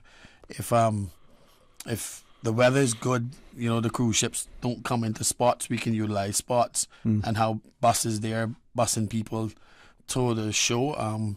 So basically, definitely you go on Events Pro, you purchase your ticket ahead of time. Definitely, I think the show is going to definitely be something else. And just to add to that is that this year we're going to have a special visitor. Actually, I mean, I think all our people are special, but we having a member from the royal family there, which will open the show for us. So definitely that gives it a little bit more attention as to what is going to happen that day. Yeah. Well, I commend you and the I call it the management team, but the board of the Agricultural Society, all of the support, supporting cast, all the farmers, but the governments and the continued investment. So anything finally, Lulu? Dwayne, and also we having a market downtown on Friday the 17th from 3:00 I think until 8:00. Please support your local farmers. Go down there and just check it out. We're gonna have I think later in the team from the ministry is gonna have Roscoe the Mechanical Bull. They're gonna have some music. People's gonna be selling stuff there. So it's gonna be it's a build up to the show. Right? There's other things, but I can't really say about them as yet. So I was told not to talk about that too much as yet. So definitely you'll hear about that more as we get closer to the show. Yeah, but we want to thank the people for continue to support us. We want to thank Radio Cayman. I want to thank the minister and the government for all they have done for the farmers throughout these few years, because the lockdown was very hard on the farmers, and they stuck with them, and definitely I want a big shout out to them for their support, because without them and the people, definitely would be no agriculture show. All right, well, thanks very much for coming in. I know we got some more discussions before next Wednesday, but thank you again. All right, thank you too. I'm going to pause and take that break, and after the news, please rejoin us for another discussion relative to the National Youth Commission. Continuing the Caymanian tradition. Let Cora keep my ground so clean. The heart and soul of the Cayman people. Thank you for keeping the culture alive. There's the news every day, from East End to through Georgetown, down into West Bay. Radio Cayman in the Cayman Islands. Today's biggest news. Radio Cayman. Your voice, your choice. Local, regional, international. This is headlines from Radio Cayman's newsroom. Today's biggest news. With your latest headlines, I'm Felicia Rankin-Solins. Cayman lawyer Andrew Keast has completed the World Marathon Challenge, where he ran in 7 marathons across 7 continents in 7 days to raise over $30,000 US for the Breast Cancer Foundation. On January 31st, Keast began the challenge in Antarctica, where he finished in 6th place. He then went on to race 26.22 miles in South Africa, Australia, Dubai, Madrid, Brazil, and finally Miami, placing second in 4 out of 7 marathons. In international news, China's foreign ministry says the U.S. has flown balloons into its airspace more than 10 times in the past year. It comes after the U.S. on February 4th shot down a suspected spy balloon over its airspace, which China said was one of its weather balloons gone astray. Relations between the two countries have since deteriorated. In recent days, the U.S. has also shot down a number of other unidentified objects. Questioned on Monday, Beijing said the U.S. had made many airspace breaches. An award-winning German ballet director has been suspended after smearing dog feces on a critic's face. The director was apparently furious about a review of one of his shows by journalist Wibke Huster. The initial review of the show in the Dutch mountains was described by Ms. Huster as like being alternately driven mad and killed by boredom. The incident is under police investigation. These are your headlines. I'm Felicia Rankin-Solins. Today's biggest news. Radio Cayman. Your voice, your choice. Local, regional, international. This is headlines from Radio Cayman's newsroom. Today's biggest news. Things are so busy. 2 things I always seem to forget: to look after myself and Valentine's Day. Best Health Pharmacy, the game changer, fellas. Stocking purses, perfumes, jewelry, not to mention filling my prescriptions and medicinal needs with free prescription delivery in Georgetown and West Bay. Best Health Pharmacy, located at Crown Square Plaza on Eastern Avenue across from Edie's Decor. Making my life a bit easier this Valentine's Day. WhatsApp your prescription to 924-5358. Best Health Pharmacy. Your health, your convenience is their priority.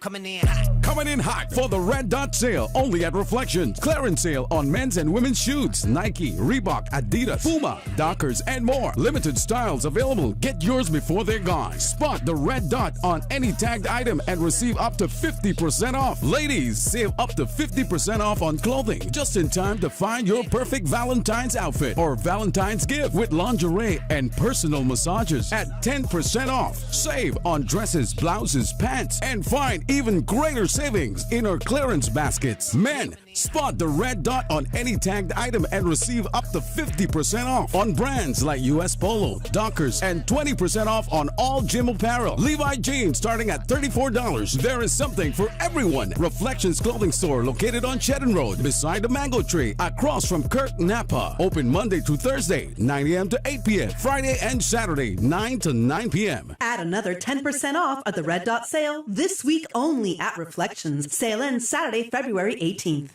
Water Authority Cayman would like to advise customers in the Cayman Kai area of a planned service interruption that will take place in order to facilitate ongoing infrastructure upgrade works in the area. Preliminary works will begin on Thursday, 9th February from 10 p.m. Customers will experience service interruptions on weekdays between 12 a.m. and 4 a.m. on Friday, 10th February to Friday, 17th February. The service interruption will impact customers on the following roads: Water Key Road, Finger Key Road, Camp Drive, and Kaibo Crescent. The Water Authority apologizes for any inconvenience these works may cause and thanks the public for their patience and understanding. Valentine's Day is around the corner. Your friendly neighborhood pharmacy, Savannah Pharmacy, is here. Valentine's Day cards, gifts, and more. Don't break the bank to show your love this Valentine's Day. Whether you're shopping early or scrambling last minute, Valentine's Day made easy at Savannah Pharmacy in Countryside Shopping Village, just around the corner, with everything your family needs and convenient opening hours, including Sundays and holidays. Grand Cayman's biggest one-day family fun day is back. The 54th Annual Agricultural Show at the Stacey Watler Agricultural Pavilion in Lower Valley. Ash Wednesday, February 22nd. Raffle tickets are on sale now. And for only $25, you can win $20,000 and so many other prizes. Raffle tickets include general admission to the show. For more information, visit them on Facebook or CaymanAgriculture.com. J and Money touching down again. Now you can send your US dollars at any location on island, including the BRAC. It's easy. Just walk with your US dollars. No need to convert to CI. This is another convenient service available at J and Money. They always find a way to make it easier and hassle-free. So remember, when you need to send your money and you only have US dollars, don't ever think of what to do. Just head straight to any J and Money location and send your money the fast, convenient, and affordable J and Money. J and Money, touching down again. J and Money, ranga to la friend. Let me tell you something. I've been fishing our island since I was a boy, and it's getting harder and harder to get a good catch. Maybe it's because there are so many more people in Cayman than ever before. Maybe it's because of how the climate is changing. I don't know about that, but I do know that I want to be able to keep fishing and teach my children to fish one day as well. So it makes sense to me that we have certain areas and certain times of the year to fish for certain things. It feels unfair not to be allowed to fish where my dad taught me to fish, but I know that being patient now means we can keep fishing for many more generations. We're all in this together, right? For more info, download the Cayman DOE app or visit doe.ky. Talk today. But I do have some questions.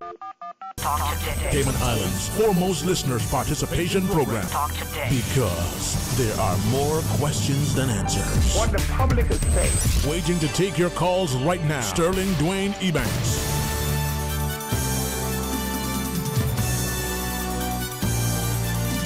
Hey, good afternoon. Welcome back, and thanks for joining us. And now is an opportunity to speak to what is happening over the National Youth Commission and Ms. Anita Thompson. Thanks very much for joining us. Glad that you gave me a few minutes to sort of reacquaint myself, get familiar, and to appreciate, if it's okay, to share this with you publicly.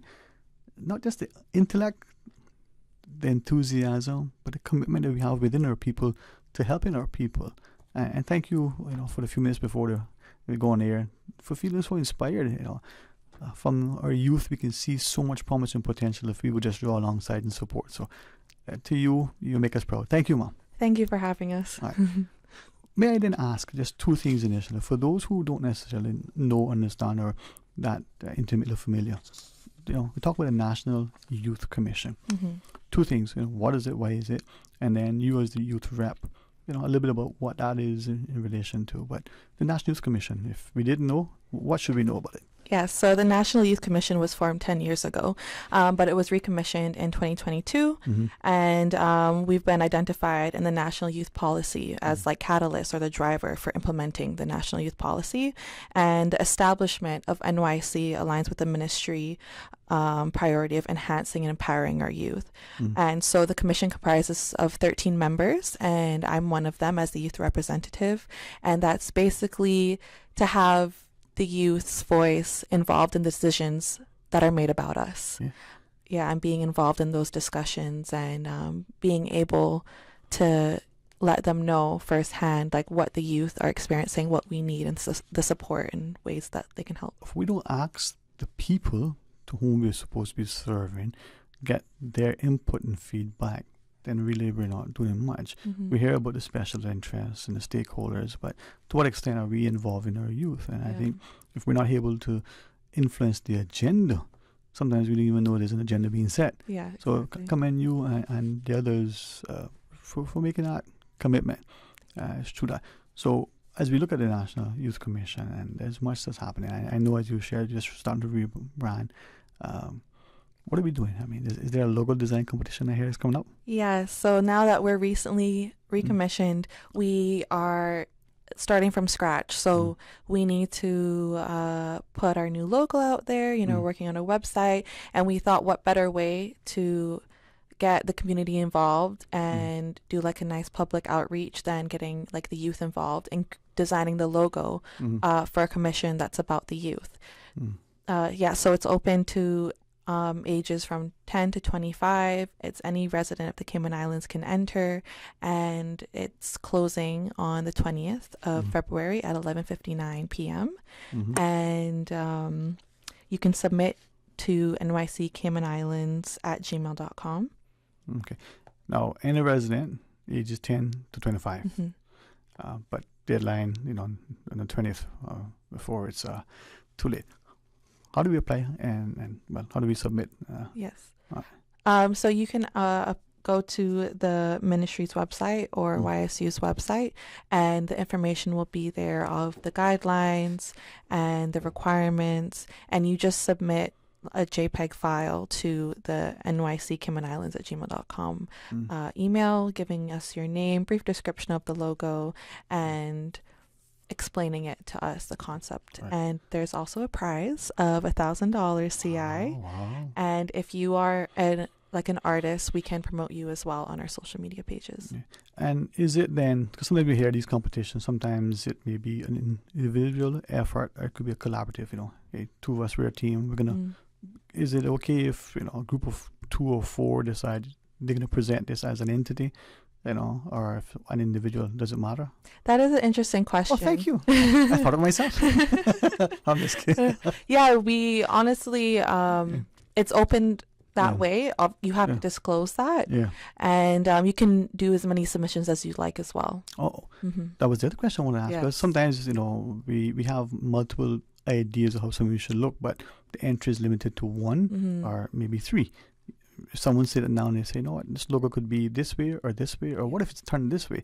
So an individual or a collaborative decide that they want to put something together, they could submit as many as they want. Yeah, we don't want to limit the creativity. We do ask that the logo does represent the values of NYC, which is inclusiveness, youthfulness, intentionality, innovation, and empowerment.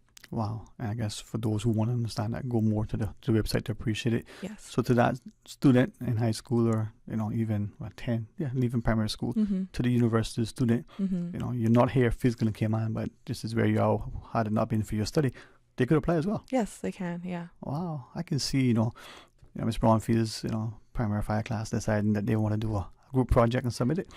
They can do that as well. Yeah, we have reached out to the schools as well. So we're looking forward to seeing everyone's submissions. Now, forgive me, I'm not in that creative space like many in that sense, but I would gather that if you do a logo of sort, it probably needs to be reproduced in a certain way.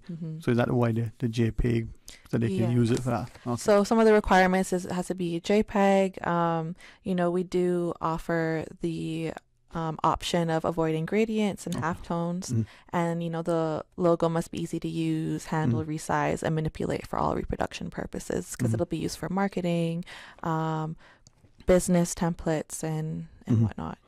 Yeah, and there was an old logo. I can kind of picture it in my head now. It's always good to look at it, so maybe people can look at it and say, you know what, this could use a little tweaking. I don't know. I'm not going to suggest anything, because that's way outside my wheelhouse. Give me something to read and I'll get there. All right, as we go into the break, when we come back, we'll talk more about it. But is there anything quickly you want to remind us before we take this next break, or wait till we come back and we talk some more? Just stay tuned for the logo competition and more details to come. All right, stay tuned. They say variety is the spice of life. And that's why at Subway, we're introducing the new Boneless Hot Sub. Say what? The premium sub brings new ingredients like spicy breaded boneless chicken, French's crispy fried onions, and buffalo wing sauce, bringing a zesty and flavorful experience with every bite. Add some of your favorite veggies, cheese, and ranch sauce of your choice of freshly baked bread for the ultimate boneless hot sub. For a little spice in your life, try the new boneless hot sub from Subway. So good and tasty. And make it a meal with a drink and chips or cookies. Subway. Eat fresh. Valentine's Day is around the corner. Your friendly neighborhood pharmacy, Savannah Pharmacy, is here. Valentine's Day cards, gifts, and more. Don't break the bank to show your love this Valentine's Day. Whether you're shopping early or scrambling last minute, Valentine's Day made easy at Savannah Pharmacy in Countryside Shopping Village, just around the corner, with everything your family needs and convenient opening hours, including Sundays and holidays. Freedom, Cayman Brack. Freedom, Little Cayman. Soft breezes, blue waters, no traffic. Unwind and rejuvenate your mind, body, and soul. Sister Island Staycations, a taste of freedom. Discover all that our sister islands have to offer. Grand Cayman, the concert you've been waiting for is almost here. Cayman Airways, the Ministry of Tourism, Palmyra Development, and Tortuga presents 3-time Grammy Award winner Gramps Morgan. Gramps Morgan. What I'm feeling. Hey, Gramps Morgan here, telling you about my appearance. Man, listen, man, we're moving from the Mango Tree to the Lion Center. Seeing February 18th, 8 o'clock. So we're moving from February 11th to the 18th. The date has been pushed back 1 week because the ticket sales have been overwhelmed. I'm excited to see most of you guys. New date, get your tickets now. Gramps Morgan live, February 18th, Cayman Islands. Gramps Morgan. Blessings. Tickets are $45 pre-sold. VIP tables available. Get online at CaymanEvents.co or at Mango Tree. Part of the proceeds to Meals on Wheels. Gramps Morgan. Row Variety, centrally located in Tropical Plaza on Smith Road, carrying a wide range of household items, bathroom accessories, towels, clocks, handbags, clothes, shoes, jewelry, and more, and more, and more. You can buy from the big box retailers or support local. The better deals come from shopping local. Row Variety Store, Tropical Plaza, Smith Road. Telephone 924-9553. Talk today. But I do have some questions. Talk today. Cayman Islands' foremost listeners' participation program. Talk today. Because there are more questions than answers. What the public is saying. Waging to take your calls right now. Sterling Dwayne Ebanks.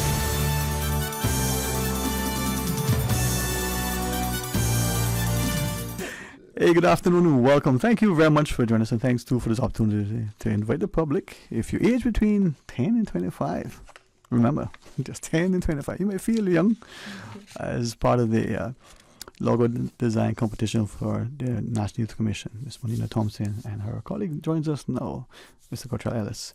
Hey, thanks for coming in during the break. Good afternoon to you. Good afternoon, good afternoon. All right. Ms. Monina was just telling us prior, about the deadline, the like in the competition, and she was getting to it. As we continue our discussion, Ellis, what would you want to share with us to add to our discussion? I would, just like to share that in terms of the competition, that I just hope that everybody could express themselves, and just be themselves with their artistic work, and even give a little Cayman vibe with the artwork, Is it okay? Only if you wish to ask, because I was two things. That Cayman vibe that you referenced. I don't think the creatives out there would be influenced by they might actually say, hey, in your mind, if you were doing it as a creative and the Cayman vibe, what would that look like? For me? For you, yeah. Well, for me speaking, a Cayman vibe would probably be something to do with somewhere in east and north side, because I feel like with all the development going on that a lot of that side of Cayman still holds that Cayman vibe, like a lot of old homes still there, a lot of the cultural still there. You could hear the strong accent still down there if you on that side there. I can see my friends in the back saying, "Boy, I don't have that talk." I get what you're saying, and I got to draw it out in the further there. But it's good that we put a stamp on things and be willing to celebrate who we are. And I think the rebranding and the relaunch, as Tom said, should give us a chance as a society to not only hear from the young people, and that's why the 10 to 25 should give us, the respect that we should have for them. Remind us of that. Let them be a part of it. Yeah, exactly. Like we're doing this for them. We want to involve them as much as possible.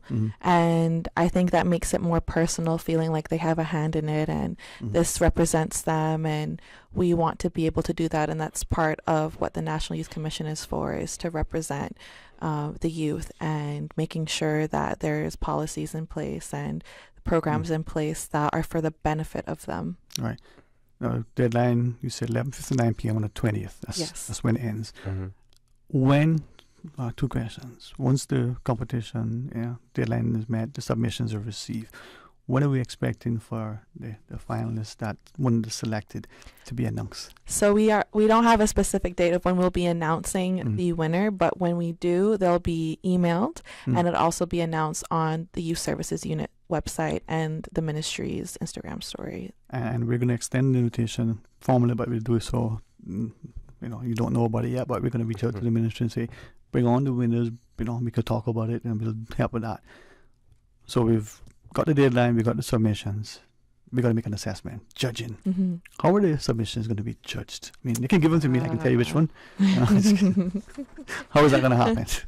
So we're going to be looking at the visual appeal, the adherence to the concept promoting the contest, and the quality of the design, and the ease of reproduction for the purposes, that we stated about promotion and marketing and business templates. In that last part, I think for many of us, that's the practical part. But as a creative, I always see friends, wanting to design something, but how is it going to be supported? Skyhooks, so it needs to be possible to reproduce it in a way that gives you what you want. Yes. It looks good, but it's not possible. Right? I can see Mr. Ellis making that work. Huh? Oh, yeah. You're like, I don't know. Have you selected your judges? You don't need to tell us, but have they been selected? Yes, the judges is the National Youth Commission. So all 13 of us will be sitting down and we'll be reviewing the submissions.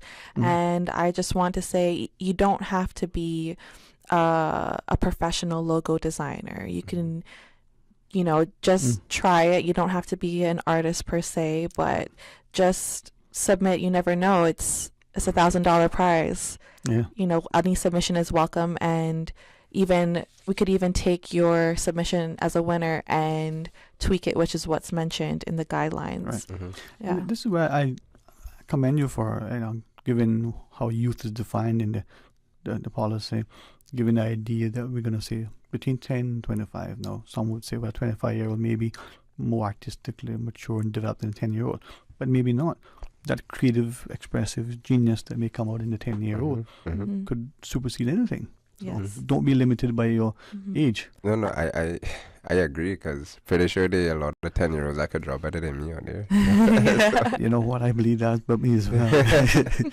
And to that parent or that teacher that's listening, encourage that child to put that thing on in a way that presented to it. How did they submit it? I mean, I know you shared it to us earlier, but they now have it.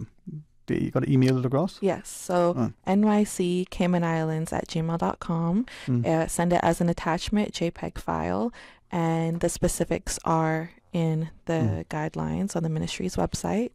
And I would also say that the National Youth Commission does seem a little bit intimidating, seems very formal, but we want that youthfulness to be represented and to come through in the logo design. And so be innovative, be creative. There's no restraints in it, really. I'm glad you said that, as an attachment, because I was going to handle it with my JPEG. I was thinking, no, it's a pretty good joke.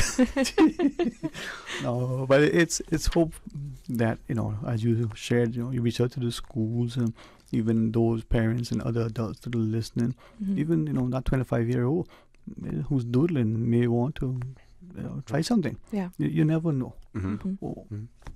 Gotcha, from that perspective, what do you want to say to the listener? Because there are many of us who lack that sort of initiative, that courage, maybe that confidence. We kind of like this thing, but I don't want it to be. That's the National Youth Commission. I mean, it's like intimidating. How do you get them to get from where they are and get out of their own way and put that thing down and send it across for it to be assessed? Well, I would just say to them, be yourself. Sit down for a moment and think about, who you are as a person, right? You want to get it out there, express yourself, and even seek that support. I think parents, friends, say it to them, and hear their advice and what they say about it and because they would know you better than we do, right? Right. So I feel like their perspective and knowing what you can do as an artist and knowing what you can bring to the National Youth Commission, I think that would definitely help to boost their confidence, and be like, you know what? Yeah, I think I gonna give it a try. I hope that people will be encouraged and inspired by that. Give it a try. Nothing is a try but a failure, they say. And if today is the 13th and the 20th is the deadline, well, then I got to take out my calculator to do the math, but it's not that far away. Yes. You got the next one. Here's a week over here. 11:59 p.m. Yes. on the 20th. So once that clock strikes midnight of the 21st. That's it. And it's not time stamped by the, receiving computer. Yes. Too late. Not 12:01. Not 12:00, right? 11:59 p.m. on the 20th of February, yes. Oh, boy. People are specific. Right. But it's fun, though. But I think as you involve the youth, there's ownership in that.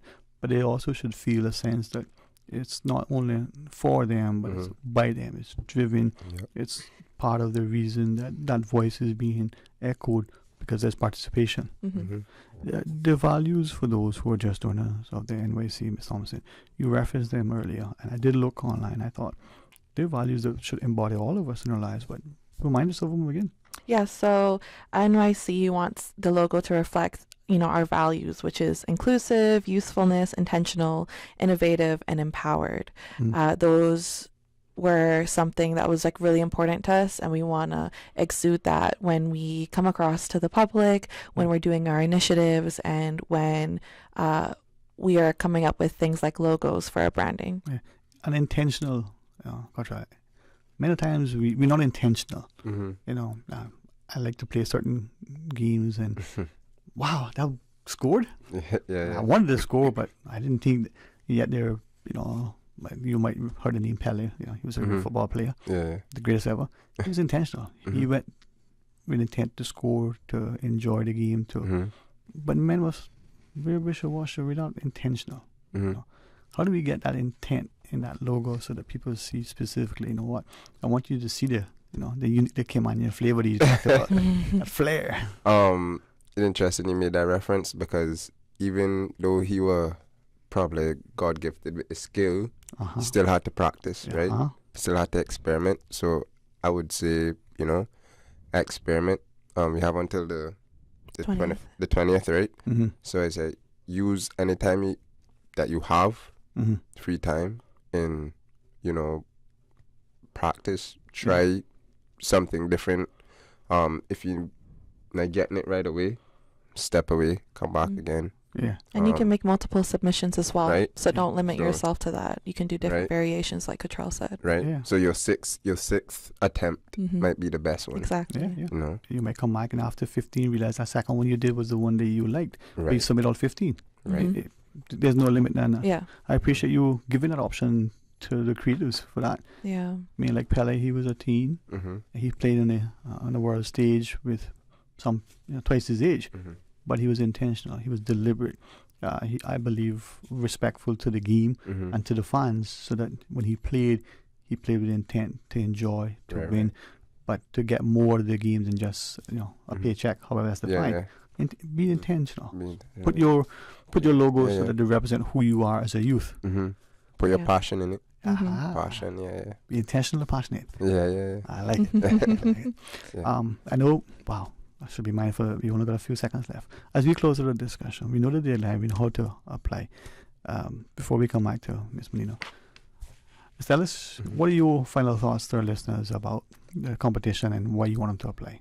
I want them to apply to show that that Cayman is very creative, that we got young Caymanians that are very creative and are willing to put themselves out there and just express through art. Let Cayman see what we have and who we have. Indeed. Ms. Thompson? Yes, I think Cottrell summed it up really nicely, and I also wanted to mention that we do have other initiatives that we're rolling out that are in the early stages of planning. And so, once this logo competition closes on the 20th, we can start putting out some more initiatives, and just stay tuned. All right. Well, as it plays out, hopefully people will take that opportunity, and the 5th and 9th of the 11th, 5th and 9th and the 20th. It's not but a month away. It's next week Monday. Yes. So Yeah, thank you very much, and I hope if we can help you do the promotion between now and make the appeal, let us know. Thank you so much for having us. All right, you guys enjoy the rest of your day, and to our listeners, it's only Monday, but Monday means that Tuesday follows, and let's be a part of that productive day. Until tomorrow, be blessed. Talk Today is brought to you by Subway, open 24 hours in Countryside, Anderson Square in Georgetown, and Centennial Towers in West Bay. And by the Ministry of District Administration, Tourism and Transport. Explore your history, explore your land, explore your sister islands. MedLab in Smith Road Plaza, your complete medical laboratory solution. Call 949-7331. And Savannah Pharmacy in Countryside Shopping Village, convenient opening hours including